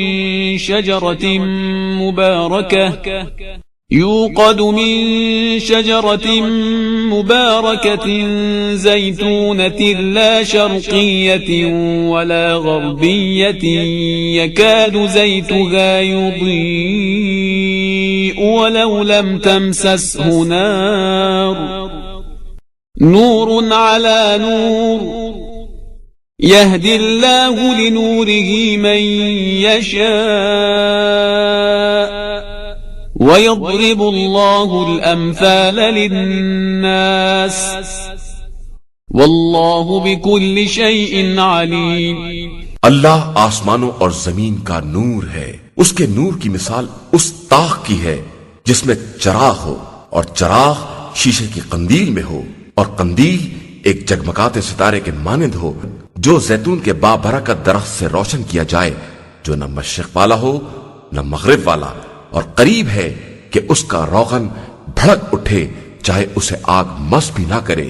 یہ نور بالائے نور ہے اور اللہ اپنے نور کے لیے جسے چاہتا ہے ہدایت دے دیتا ہے اور اسی طرح مثالیں بیان کرتا ہے اور وہ ہر شے کا جاننے والا ہے۔ مختصر تفسیر: بے شک کائنات کے ذرے ذرے میں اس کی قدرت کاملہ کا ظہور پایا جاتا ہے اور جس طرف نظر کرو اسی کے کرم کا اظہار ہوتا ہے۔ اس نے اپنے نور کو اس تفصیلی مثال سے سمجھایا ہے جس میں انتہائی روشنی کے ساتھ اس حقیقت کا بھی اعلان ہے کہ اس کا نور نہ مشرق کا پابند ہے اور نہ مغرب کا، اور در حقیقت یہی ہر نور خدا کی شان ہے کہ وہ مشرق و مغرب کی قید سے بالاتر ہے اور اس کی تابانی ہر خطہ زمین کے لیے یکساں طور پر مفید اور کارآمد ہوتی ہے۔ فی بیوت اذن اللہ ان ترفع ویذکر فیہا اسمہ یسبح له فیہا بالغدو والآصال۔ یہ چراغ ان گھروں میں ہے جن کے بارے میں خدا کا حکم ہے کہ ان کی بلندی کا اعتراف کیا جائے اور ان میں اس کے نام کا ذکر کیا جائے کہ ان گھروں میں صبح و شام اس کی تسبیح کرنے والے ہیں۔ رجال لا تلهيهم تجارة ولا بيع عن ذكر الله وإقام الصلاة وإيتاء الزكاة يخافون يوما تتقلب فيه القلوب والأبصار۔ وہ مرد جنہیں کاروبار یا دیگر خرید و فروخت ذکر خدا، قیام نماز اور ادائے زکات سے غافل نہیں کر سکتی، یہ اس دن سے ڈرتے ہیں جس دن کے حوض سے دل اور نگاہیں سب الٹ جائیں گی۔ لِيَجْزِيَهُمُ اللَّهُ أَحْسَنَ مَا عَمِلُوا وَيَزِيدَهُم مِّن فَضْلِهِ وَاللَّهُ يَرْزُقُ مَن يَشَاءُ بِغَيْرِ حِسَابٍ، تاکہ خدا انہیں ان کے بہترین اعمال کی جزا دے سکے اور اپنے فضل سے مزید اضافہ کر سکے، اور خدا جسے چاہتا ہے رزق بے حساب عطا کرتا ہے۔ والذين كفروا أعمالهم كسراب بقيعة يحسبه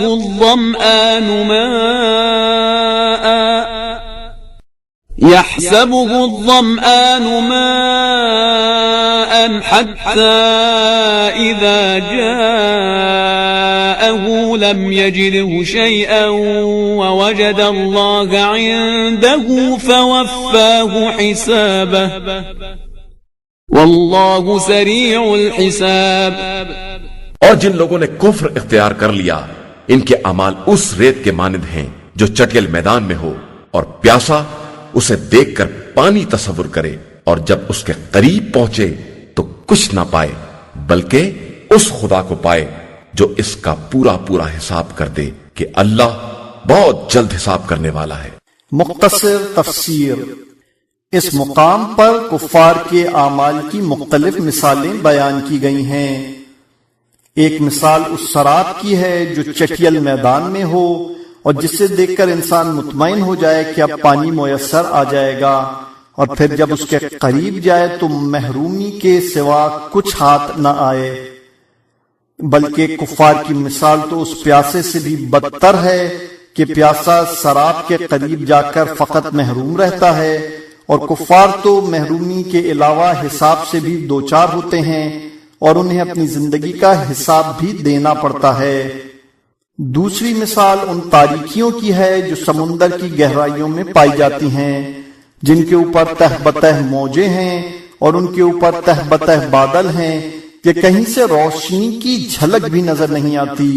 یعنی کفار جذبات اور خواہشات کے سمندر میں اس طرح غرق ہو گئے ہیں کہ ان کی زندگی میں ایمان و کردار کی کوئی روشنی بھی نظر نہیں آتی ہے، اور جسے خدا روشنی عطا نہ کرے اس کے مقدر میں روشنی کا کوئی امکان نہیں ہے۔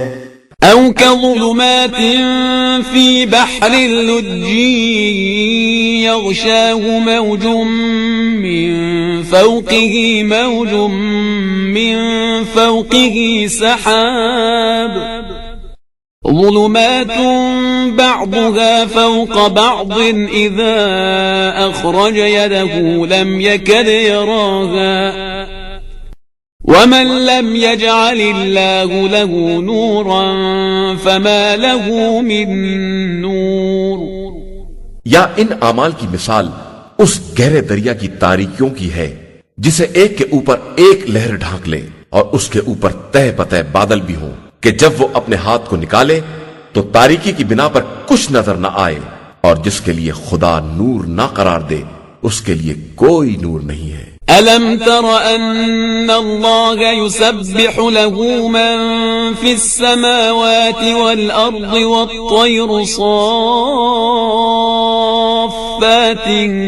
كُلٌّ قَدْ عَلِمَ صَلَاتَهُ وَتَسْبِيحَهُ وَاللَّهُ عَلِيمٌ بِمَا يَفْعَلُونَ۔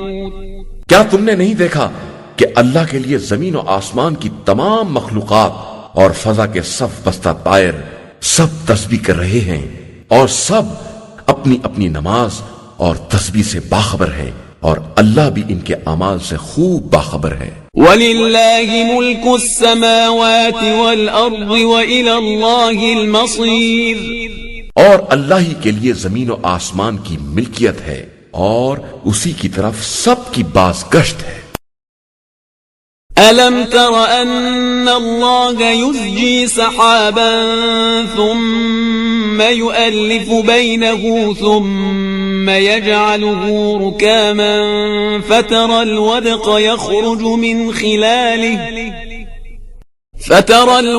يَخْرُجُ مِنْ خِلَالِهِ وَيُنَزِّلُ مِنَ السَّمَاءِ مِنْ جِبَالٍ فِيهَا مِنْ بَرَدٍ فَيُصِيبُ بِهِ مَنْ يَشَاءُ وَيَصْرِفُهُ عَنْ مَنْ يَشَاءُ يَكَادُ سَنَا بَرْقِهِ يَذْهَبُ بِالْأَبْصَارِ۔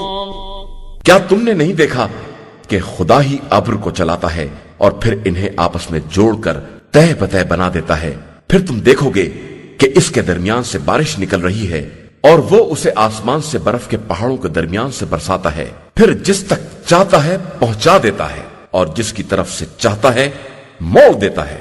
اس کی بجلی کی چمک اتنی تیز ہے کہ قریب ہے کہ آنکھوں کی بینائی ختم کر دے۔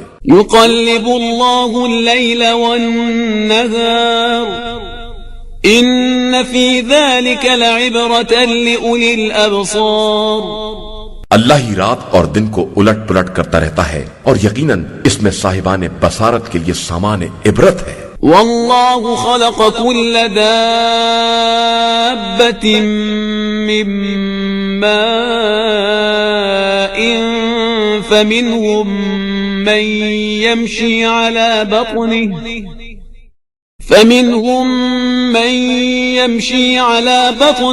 ومنهم من يمشي على رجلين ومنهم من يمشي على أربع يخلق الله ما يشاء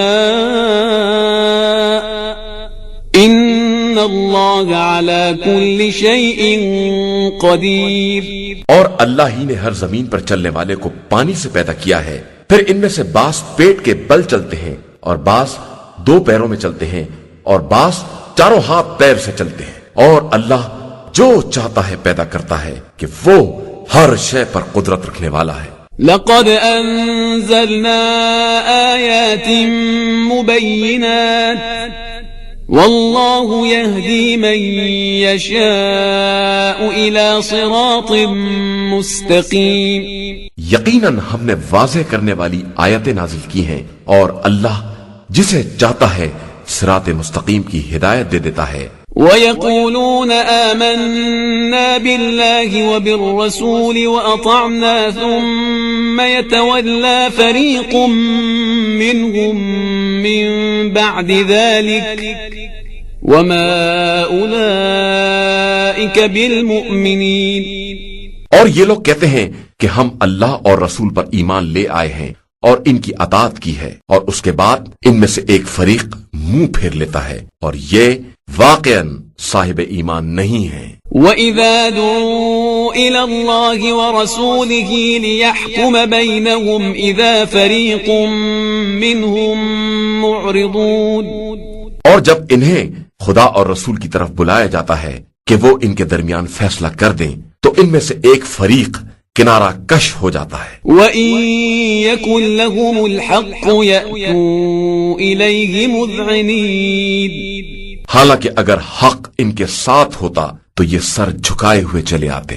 مختصر تفسیر، قانونی طور پر انہیں منافق کہا جائے یا مومن، کسی دور میں بھی ایسے افراد کی کمی نہیں رہتی ہے جو ہر وقت اپنے ایمان کا چرچا کیا کرتے ہیں، اور جب کسی معاملے میں فیصلہ کرانے کا وقت آ جاتا ہے تو جان چرانے لگتے ہیں کہ کہیں فیصلہ ان کی مرضی کے خلاف نہ ہو جائے، اور یہ سب اس لیے ہوتا ہے کہ انہیں اپنے باطل پر ہونے کا علم ہوتا ہے، اور بعض لوگ تو ان سے بھی بدتر ہوتے ہیں کہ حق و باطل کا بھی اندازہ نہیں کر پاتے، اور وہ اپنی حماقت اور جہالت اور آبائی رسم ہی کو حق و حقیقت سمجھے بیٹھے ہیں، اور اس کے مقابلے میں کوئی بات ماننے کے لیے تیار نہیں ہوتے ہیں۔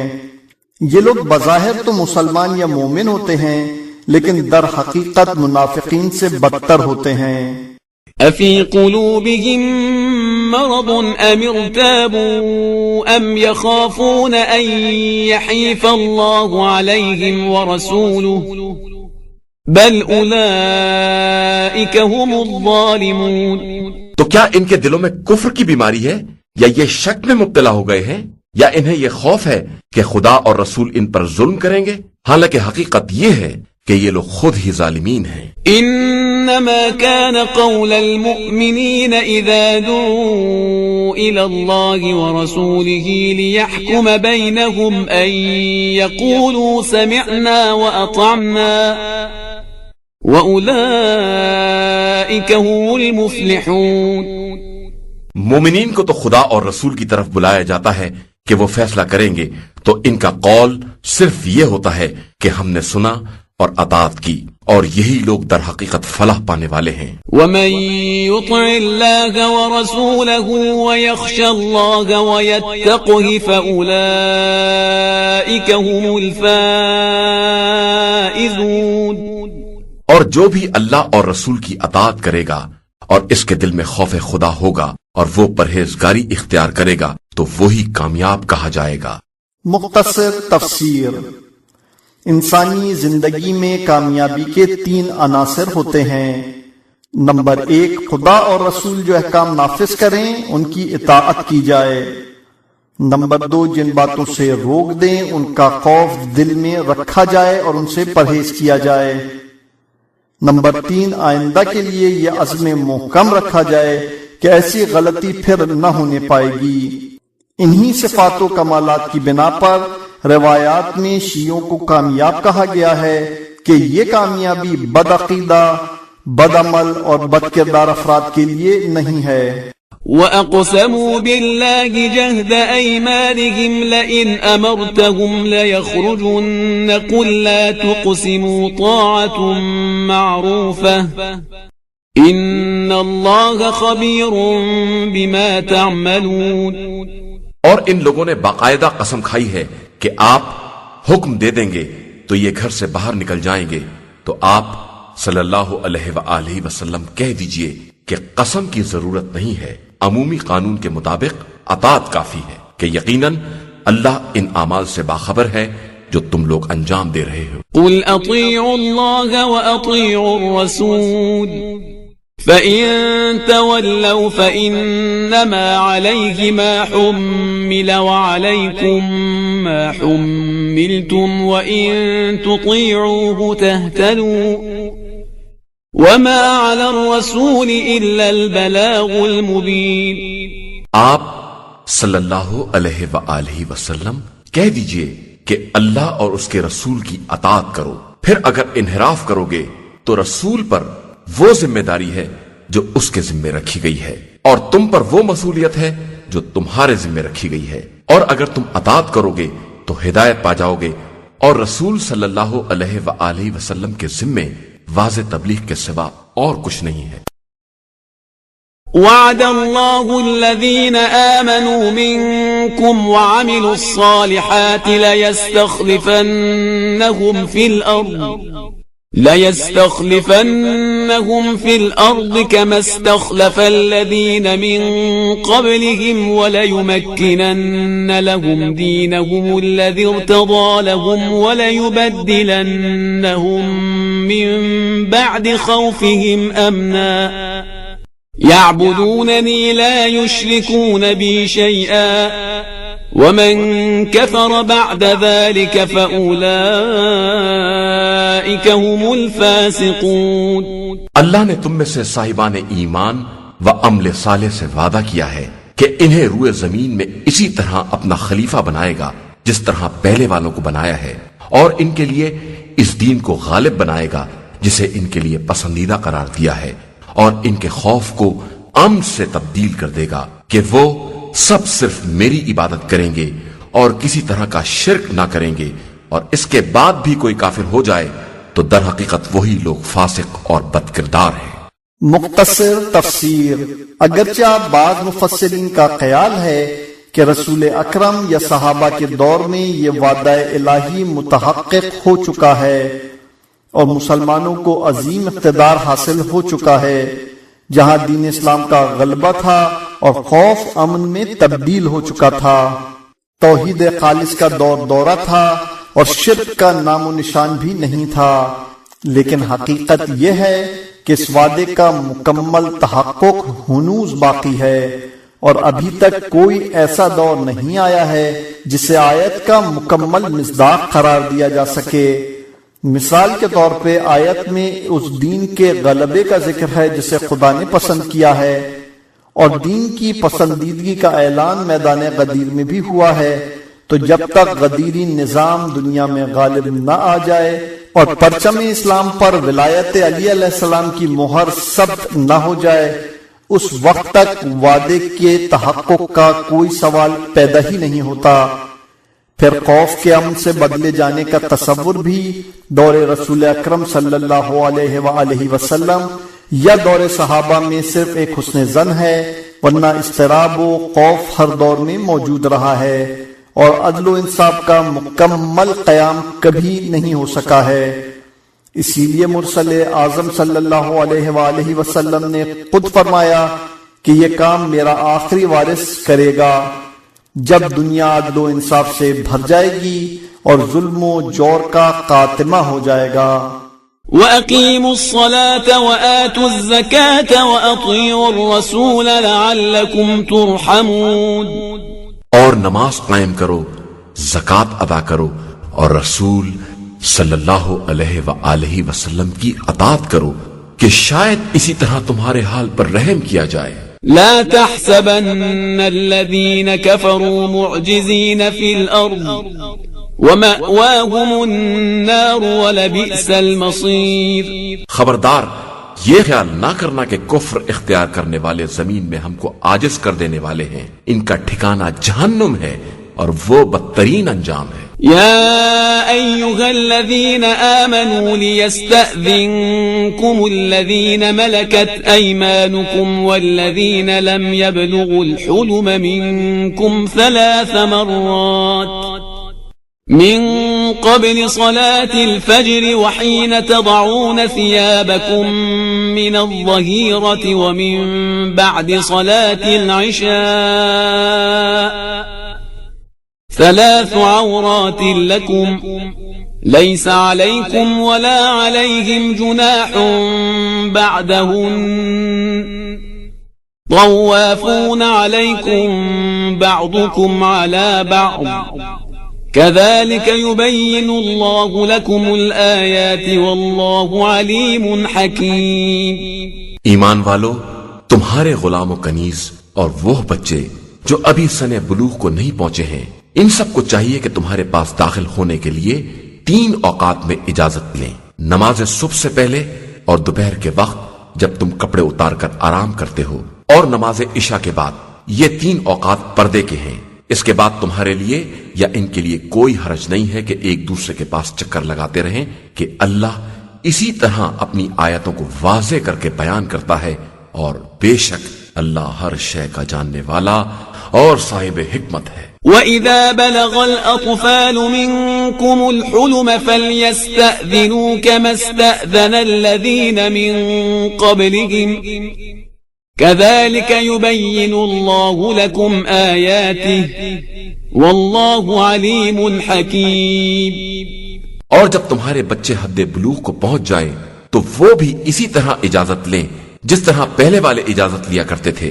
پروردگار اسی طرح تمہارے لیے اپنی آیتوں کو واضح کر کے بیان کرتا ہے کہ وہ صاحب علم بھی ہے اور صاحب حکمت بھی ہے۔ والقواعد من النساء اللاتي لا يرجون نكاحا فليس عليهن جناح أن يضعن ثيابهن غير متبرجات بزينة وَأَن يَسْتَعْفِفْنَ خَيْرٌ لَهُنَّ وَاللَّهُ سَمِيعٌ عَلِيمٌ۔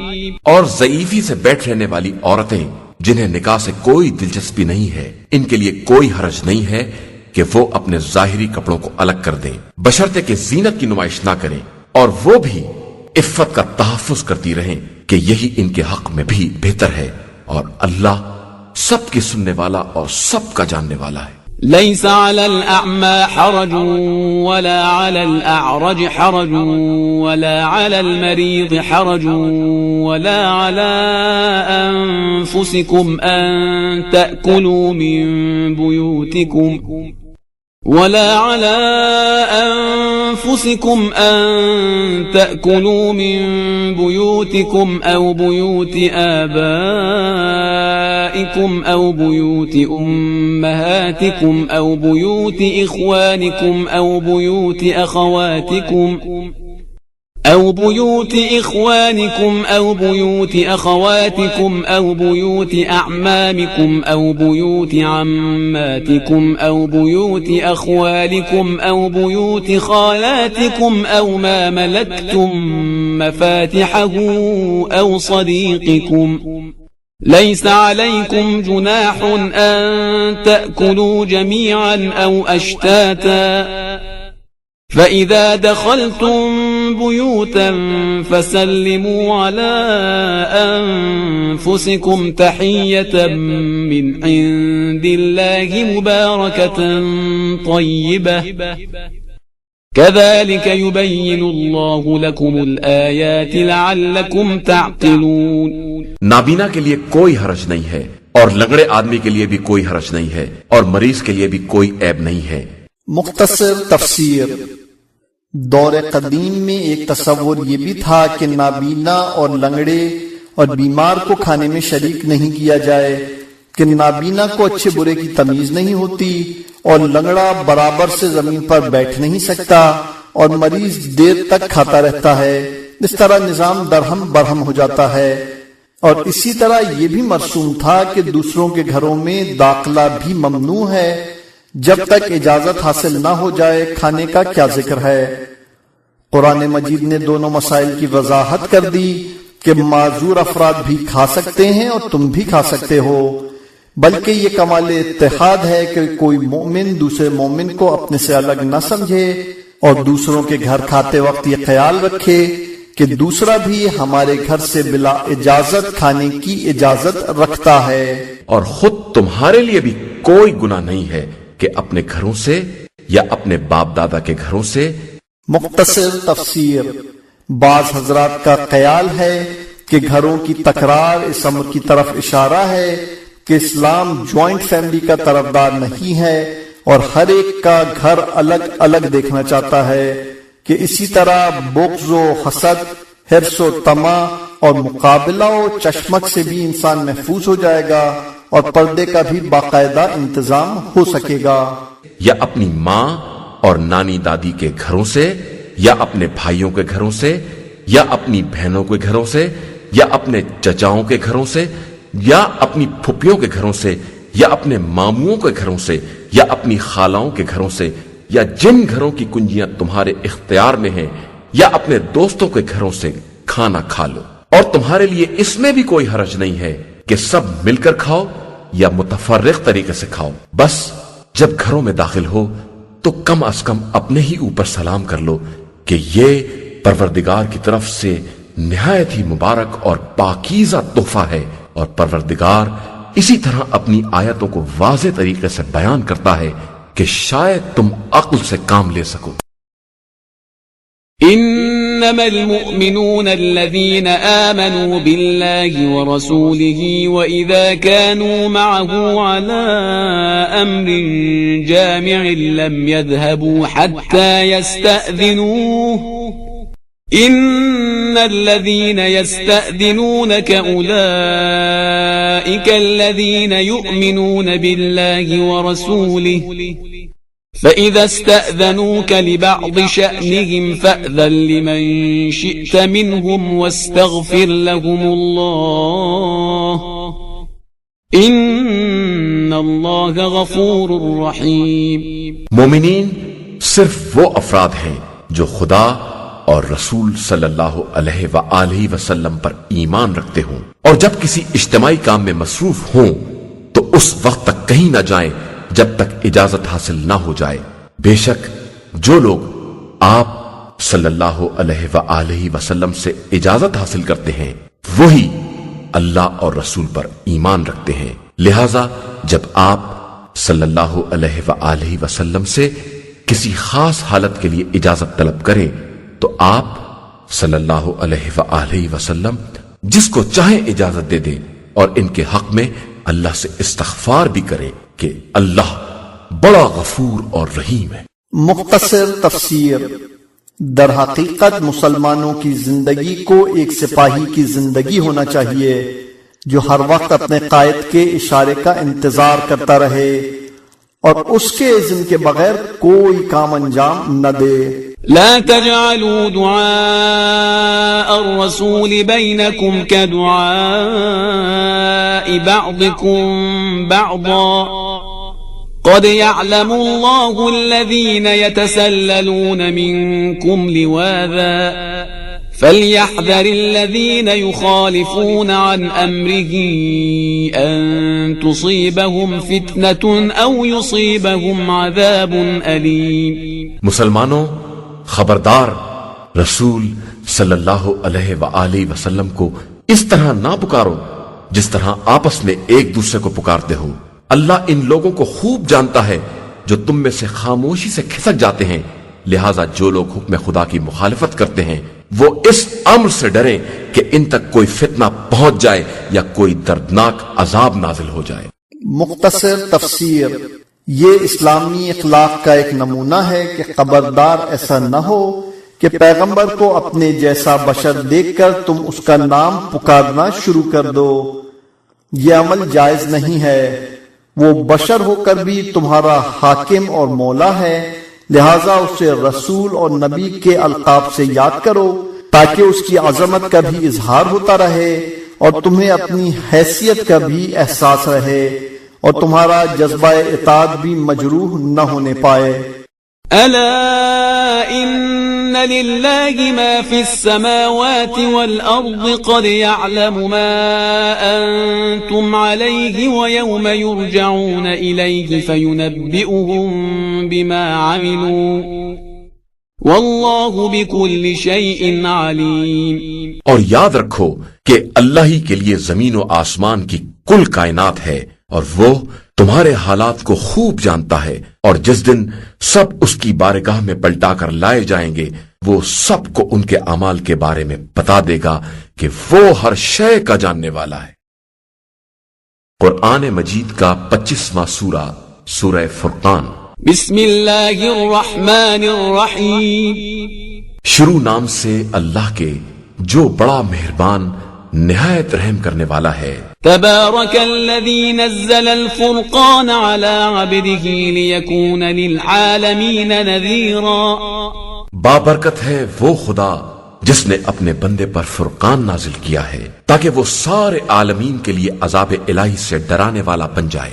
مختصر تفسیر، اس لفظ سے صاف ظاہر ہوتا ہے کہ سرکار دو عالم کی رسالت یا آپ کا پیغام کسی ایک عالم کے لیے نہیں ہے بلکہ آپ کو عالمین کے لیے رحمت للعالمین بنا کر بھیجا گیا ہے، اور عالمین کا ڈرانے والا بھی، اور حقیقت عذاب سے ڈرتے رہنا بھی رحمت کا ایک بہترین نمونہ اور مرقع ہے، جس کے بعد انسان گناہوں سے محفوظ ہو جاتا ہے اور جنت کا حقدار ہو جاتا ہے۔ الذي له ملك السماوات والأرض ولم يتخذ ولدا ولم يكن له شريك في الملك وخلق كل شيء فقدره تقديرا۔ آسمان و زمین کا سارا ملک اسی کے لیے ہے، اس نے نہ کوئی فرزند بنایا ہے اور نہ کوئی اس کے ملک میں شریک ہے، اس نے ہر شے کو خلق کیا ہے اور صحیح اندازے کے مطابق درست بنایا ہے۔ مختصر تفسیر، ظاہر ہے کہ جب وہ کائنات کا مالک ہے تو سب اس کی ملکیت ہیں، اور ملکیت کو نہ رشتہ دار کہا جا سکتا ہے نہ شریک کار۔ واتخذوا من دونه آلهة لا يخلقون شيئا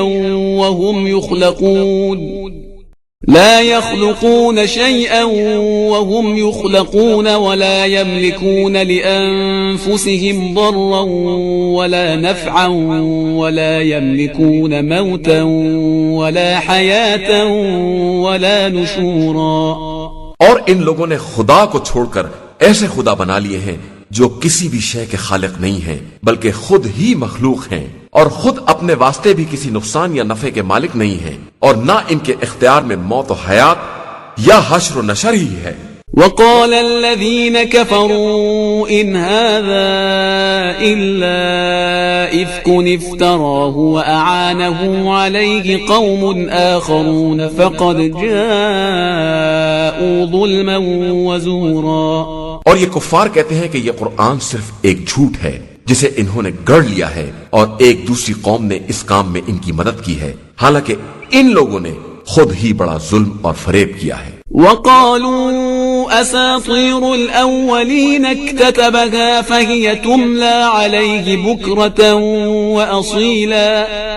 اور یہ لوگ کہتے ہیں کہ یہ تو صرف اگلے لوگوں کے افسانے ہیں جسے انہوں نے لکھوا لیا ہے، اور وہی صبح و شام ان کے سامنے پڑھے جاتے ہیں۔ قل انزله الذي يعلم السر في السماوات والارض انه كان غفورا رحيما۔ آپ صلی اللہ علیہ وآلہ وسلم کہہ دیجئے کہ اس قرآن کو اس نے نازل کیا ہے جو آسمانوں اور زمین کے رازوں سے باخبر ہے، اور یقیناً وہ بڑا بخشنے والا اور مہربان ہے۔ وقالوا ما لهذا الرسول يأكل الطعام ويمشي في الأسواق لولا أنزل إليه ملك فيكون معه نذيرا۔ اور یہ لوگ کہتے ہیں کہ اس رسول کو کیا ہو گیا ہے کہ یہ کھانا بھی کھاتا ہے اور بازاروں میں چکر بھی لگاتا ہے، اور اس کے پاس کوئی ملک کیوں نہیں نازل کیا جاتا جو اس کے ساتھ مل کر عذاب الہی سے ڈرانے والا ثابت ہو۔ مختصر تفسیر۔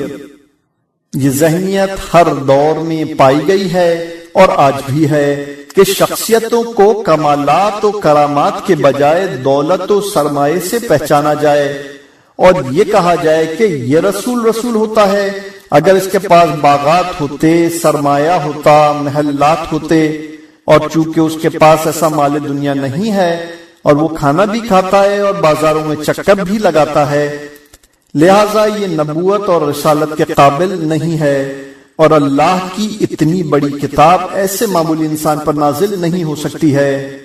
ان بیچاروں کو کون سمجھا سکتا ہے کہ رسالت و نبوت کا دولت اور سرمایہ سے کوئی تعلق نہیں ہے، وہ ایک خدائی منصب ہے جو علم و کمال کی بنا پر دیا جاتا ہے، اور اس کی ادائیگی کے لیے عوامی زندگی سے رابطہ رکھنا ضروری ہوتا ہے۔ رسول بازاروں اور اجتماعات سے الگ ہو جائے گا تو وہ پیغام الہی کہاں اور کسے سنائے گا، اور بشریت کی اصلاح کا کام کس طرح انجام دے گا؟ اصلاح کے لیے رابطہ بہرحال ضروری ہے، اور اسی رابطے کو توڑنے کے لیے یہ لوگ اس طرح کے طنز کر رہے ہیں تاکہ رسول سماج سے الگ ہو کر خانہ نشین ہو جائے، حالانکہ یہ سب جانتے ہیں کہ رسول اس طرح کے طعن و طنز سے اپنے فرائض کو نظر انداز کرنے والا نہیں ہے۔ او يلقى إليه كنز او تكون له جنة يأكل منها وقال الظالمون ان تتبعون الا رجلا مسحورا۔ یا اس کی طرف کوئی خزانہ ہی گرا دیا جاتا، یا اس کے پاس کوئی باغ ہی ہوتا جس سے کھاتا پیتا، اور پھر یہ ظالم کہتے ہیں کہ تم لوگ ایک جادو زدہ آدمی کا اتباع کر رہے ہو۔ انظر كيف ضربوا لك الامثال فضلوا فلا يستطيعون سبيلا۔ دیکھو ان لوگوں نے تمہارے لیے کیسی کیسی مثالیں بیان کی ہیں، یہ تو بالکل گمراہ ہو گئے ہیں اور اب راستہ نہیں پا سکتے ہیں۔ تبارك الذي إن شاء جعل لك خيرا من ذلك جنات تجري من تحتها الأنهار ويجعل لك قصورا۔ بابرکت ہے وہ ذات جو اگر چاہے تو تمہارے لیے اس سے بہتر سامان فراہم کر دے، ایسی جنتیں جن کے نیچے نہریں جاری ہوں، اور پھر تمہارے لیے بڑے بڑے محل بھی بنا دے۔ بل كذبوا بالساعة وأعتدنا لمن كذب بالساعة سعيرا۔ حقیقت یہ ہے کہ ان لوگوں نے قیامت کا انکار کیا ہے، اور ہم نے قیامت کا انکار کرنے والوں کے لیے جہنم مہیا کر دیا ہے۔ إذا رأتهم من مكان بعيد سمعوا لها تغيظا وزفيرا۔ جب آتش جہنم ان لوگوں کو دور سے دیکھے گی تو یہ لوگ اس کے جوش و خروش کی آوازیں سنیں گے۔ وَإِذَا أُلْقُوا مِنْهَا مَكَانًا ضَيِّقًا مُقَرَّنِينَ دَعَوْا هُنَالِكَ ثُبُورًا۔ اور جب انہیں زنجیروں میں جکڑ کر کسی تنگ جگہ ڈال دیا جائے گا تو وہاں موت کی دہائی دیں گے۔ لَا تَدْعُوا الْيَوْمَ ثُبُورًا وَاحِدًا وَادْعُوا ثُبُورًا كَثِيرًا۔ اس وقت ان سے کہا جائے گا کہ ایک موت کو نہ پکارو بلکہ بہت سی موتوں کو آواز دو۔ قل اذلك خير ام جنة الخلد التي وعد المتقون كانت لهم جزاء ومصيرا۔ پیغمبر آپ صلی اللہ علیہ وآلہ وسلم ان سے پوچھئے کہ یہ عذاب زیادہ بہتر ہے یا وہ ہمیشگی کی جنت جس کا صاحبان تقوی سے وعدہ کیا گیا ہے، اور وہی ان کی جزا بھی ہے اور ان کا ٹھکانہ بھی۔ لهم فيها ما يشاءون خالدين كان على ربك وعدا مسئولا۔ ان کے لیے وہاں ہر خواہش کا سامان موجود ہے اور وہ اس میں ہمیشہ رہنے والے ہیں، اور یہ پروردگار کے ذمے ایک لازمی وعدہ ہے۔ وَيَوْمَ يَحْشُرُهُمْ وَمَا يَعْبُدُونَ مِن دُونِ اللَّهِ فَيَقُولُ أَأَنْتُمْ أَضْلَلْتُمْ عِبَادِي هَؤُلَاءِ أَمْ هُمْ ضَلُّوا السَّبِيلَ۔ اور جس دن بھی خدا ان کو اور ان کے خداؤں کو جنہیں یہ خدا کو چھوڑ کر پکارا کرتے تھے سب کو ایک منزل پر جمع کرے گا اور پوچھے گا کہ تم نے میرے بندوں کو گمراہ کیا تھا یا یہ از خود بھٹک گئے تھے۔ قالوا سبحانك ما كان ينبغي لنا أن نتخذ من دونك من أولياء ولكن متعتهم وآباءهم حتى نسوا الذكر وكانوا قوما بورا۔ تو یہ سب کہیں گے کہ تو پاک اور بے نیاز ہے، اور ہمیں کیا حق ہے کہ تیرے علاوہ کسی اور کو اپنا سرپرست بنائیں۔ اصل بات یہ ہے کہ تو نے انہیں اور ان کے بزرگوں کو عزت دنیا عطا کر دی، تو یہ تیری یاد سے غافل ہو گئے، اس لیے کہ یہ ہلاک ہونے والے لوگ ہی تھے۔ مختصر تفسیر۔ انسانی گمراہی کا سب سے بڑا سرچشمہ دنیا کا عیش و آرام اور مال و سرمایہ ہوتا ہے کہ یہ جب کسی کے پاس آ جاتا ہے تو اس کے لیے گمراہی کے جملہ امکانات فراہم ہو جاتے ہیں اور وہ راہ راست سے بہکنے لگتا ہے۔ کفار و مشرکین تو کفار و مشرکین ہیں، مسلمان اور مومنین کو بھی یہ مال دنیا مل جاتا ہے تو ان میں فرعونیت پیدا ہونے لگتی ہے، اور لوگوں کے مقابلے میں اپنی برتری کو دیکھ کر اپنے کو خدا سے بھی بالاتر سمجھنے لگتے ہیں، اور انہیں یہ احساس ہونے لگتا ہے کہ اب ہم پر اطاعت خدا فرض نہیں ہے اور ہم میں خود بھی خدائی کا ایک پرتو نظر آنے لگا ہے۔ دنیا میں کتنے افراد ایسے ہیں جو مال دنیا اور سرمایہ دولت پر عبادت خدا کو مقدم کریں، اور اگر کاروبار یا نوکری میں اس طرح ترقی مل رہی ہو کہ اوقات نماز متاثر ہو رہے ہوں، یا نماز جماعت ترک ہو رہی ہو، یا روزہ ہاتھ سے جا رہا ہو، یا اعمال خیر میں شرکت سے محرومی ہو رہی ہو، تو وہ نوکری کی ترقی یا آمدنی میں اضافے کو نظر انداز کر دیں اور عبادت الہی کو دنیا اور آخرت کی ترقی کا سرمایہ تصور کریں۔ فقد كذبوكم بما تقولون فما تستطيعون صرفا ولا نصرا ومن يظلم منكم نذقه عذابا كبيرا۔ دیکھا تم لوگوں نے کہ تمہیں وہ بھی جھٹلا رہے ہیں جنہیں تم نے خدا بنایا تھا، تو اب نہ تم عذاب کو ٹال سکتے ہو اور نہ اپنی مدد کر سکتے ہو، اور جو بھی تم میں سے ظلم کرے گا اسے ہم بڑے سخت عذاب کا مزہ چکھائیں گے۔ وما ارسلنا قبلك من المرسلين الا انهم ليأكلون الطعام ويمشون في الاسواق وجعلنا بعضكم لبعض فتنة اتصبرون وَكَانَ رَبُّكَ بَصِيرًا۔ اور ہم نے آپ صلی اللہ علیہ وآلہ وسلم سے پہلے بھی جن رسولوں کو بھیجا ہے وہ بھی کھانا کھایا کرتے تھے اور بازاروں میں چلتے تھے، اور ہم نے بعض افراد کو بعض کے لیے وجہ آزمائش بنا دیا ہے۔ تو مسلمانوں، کیا تم صبر کر سکو گے جبکہ تمہارا پروردگار بہت بڑی بصیرت رکھنے والا ہے؟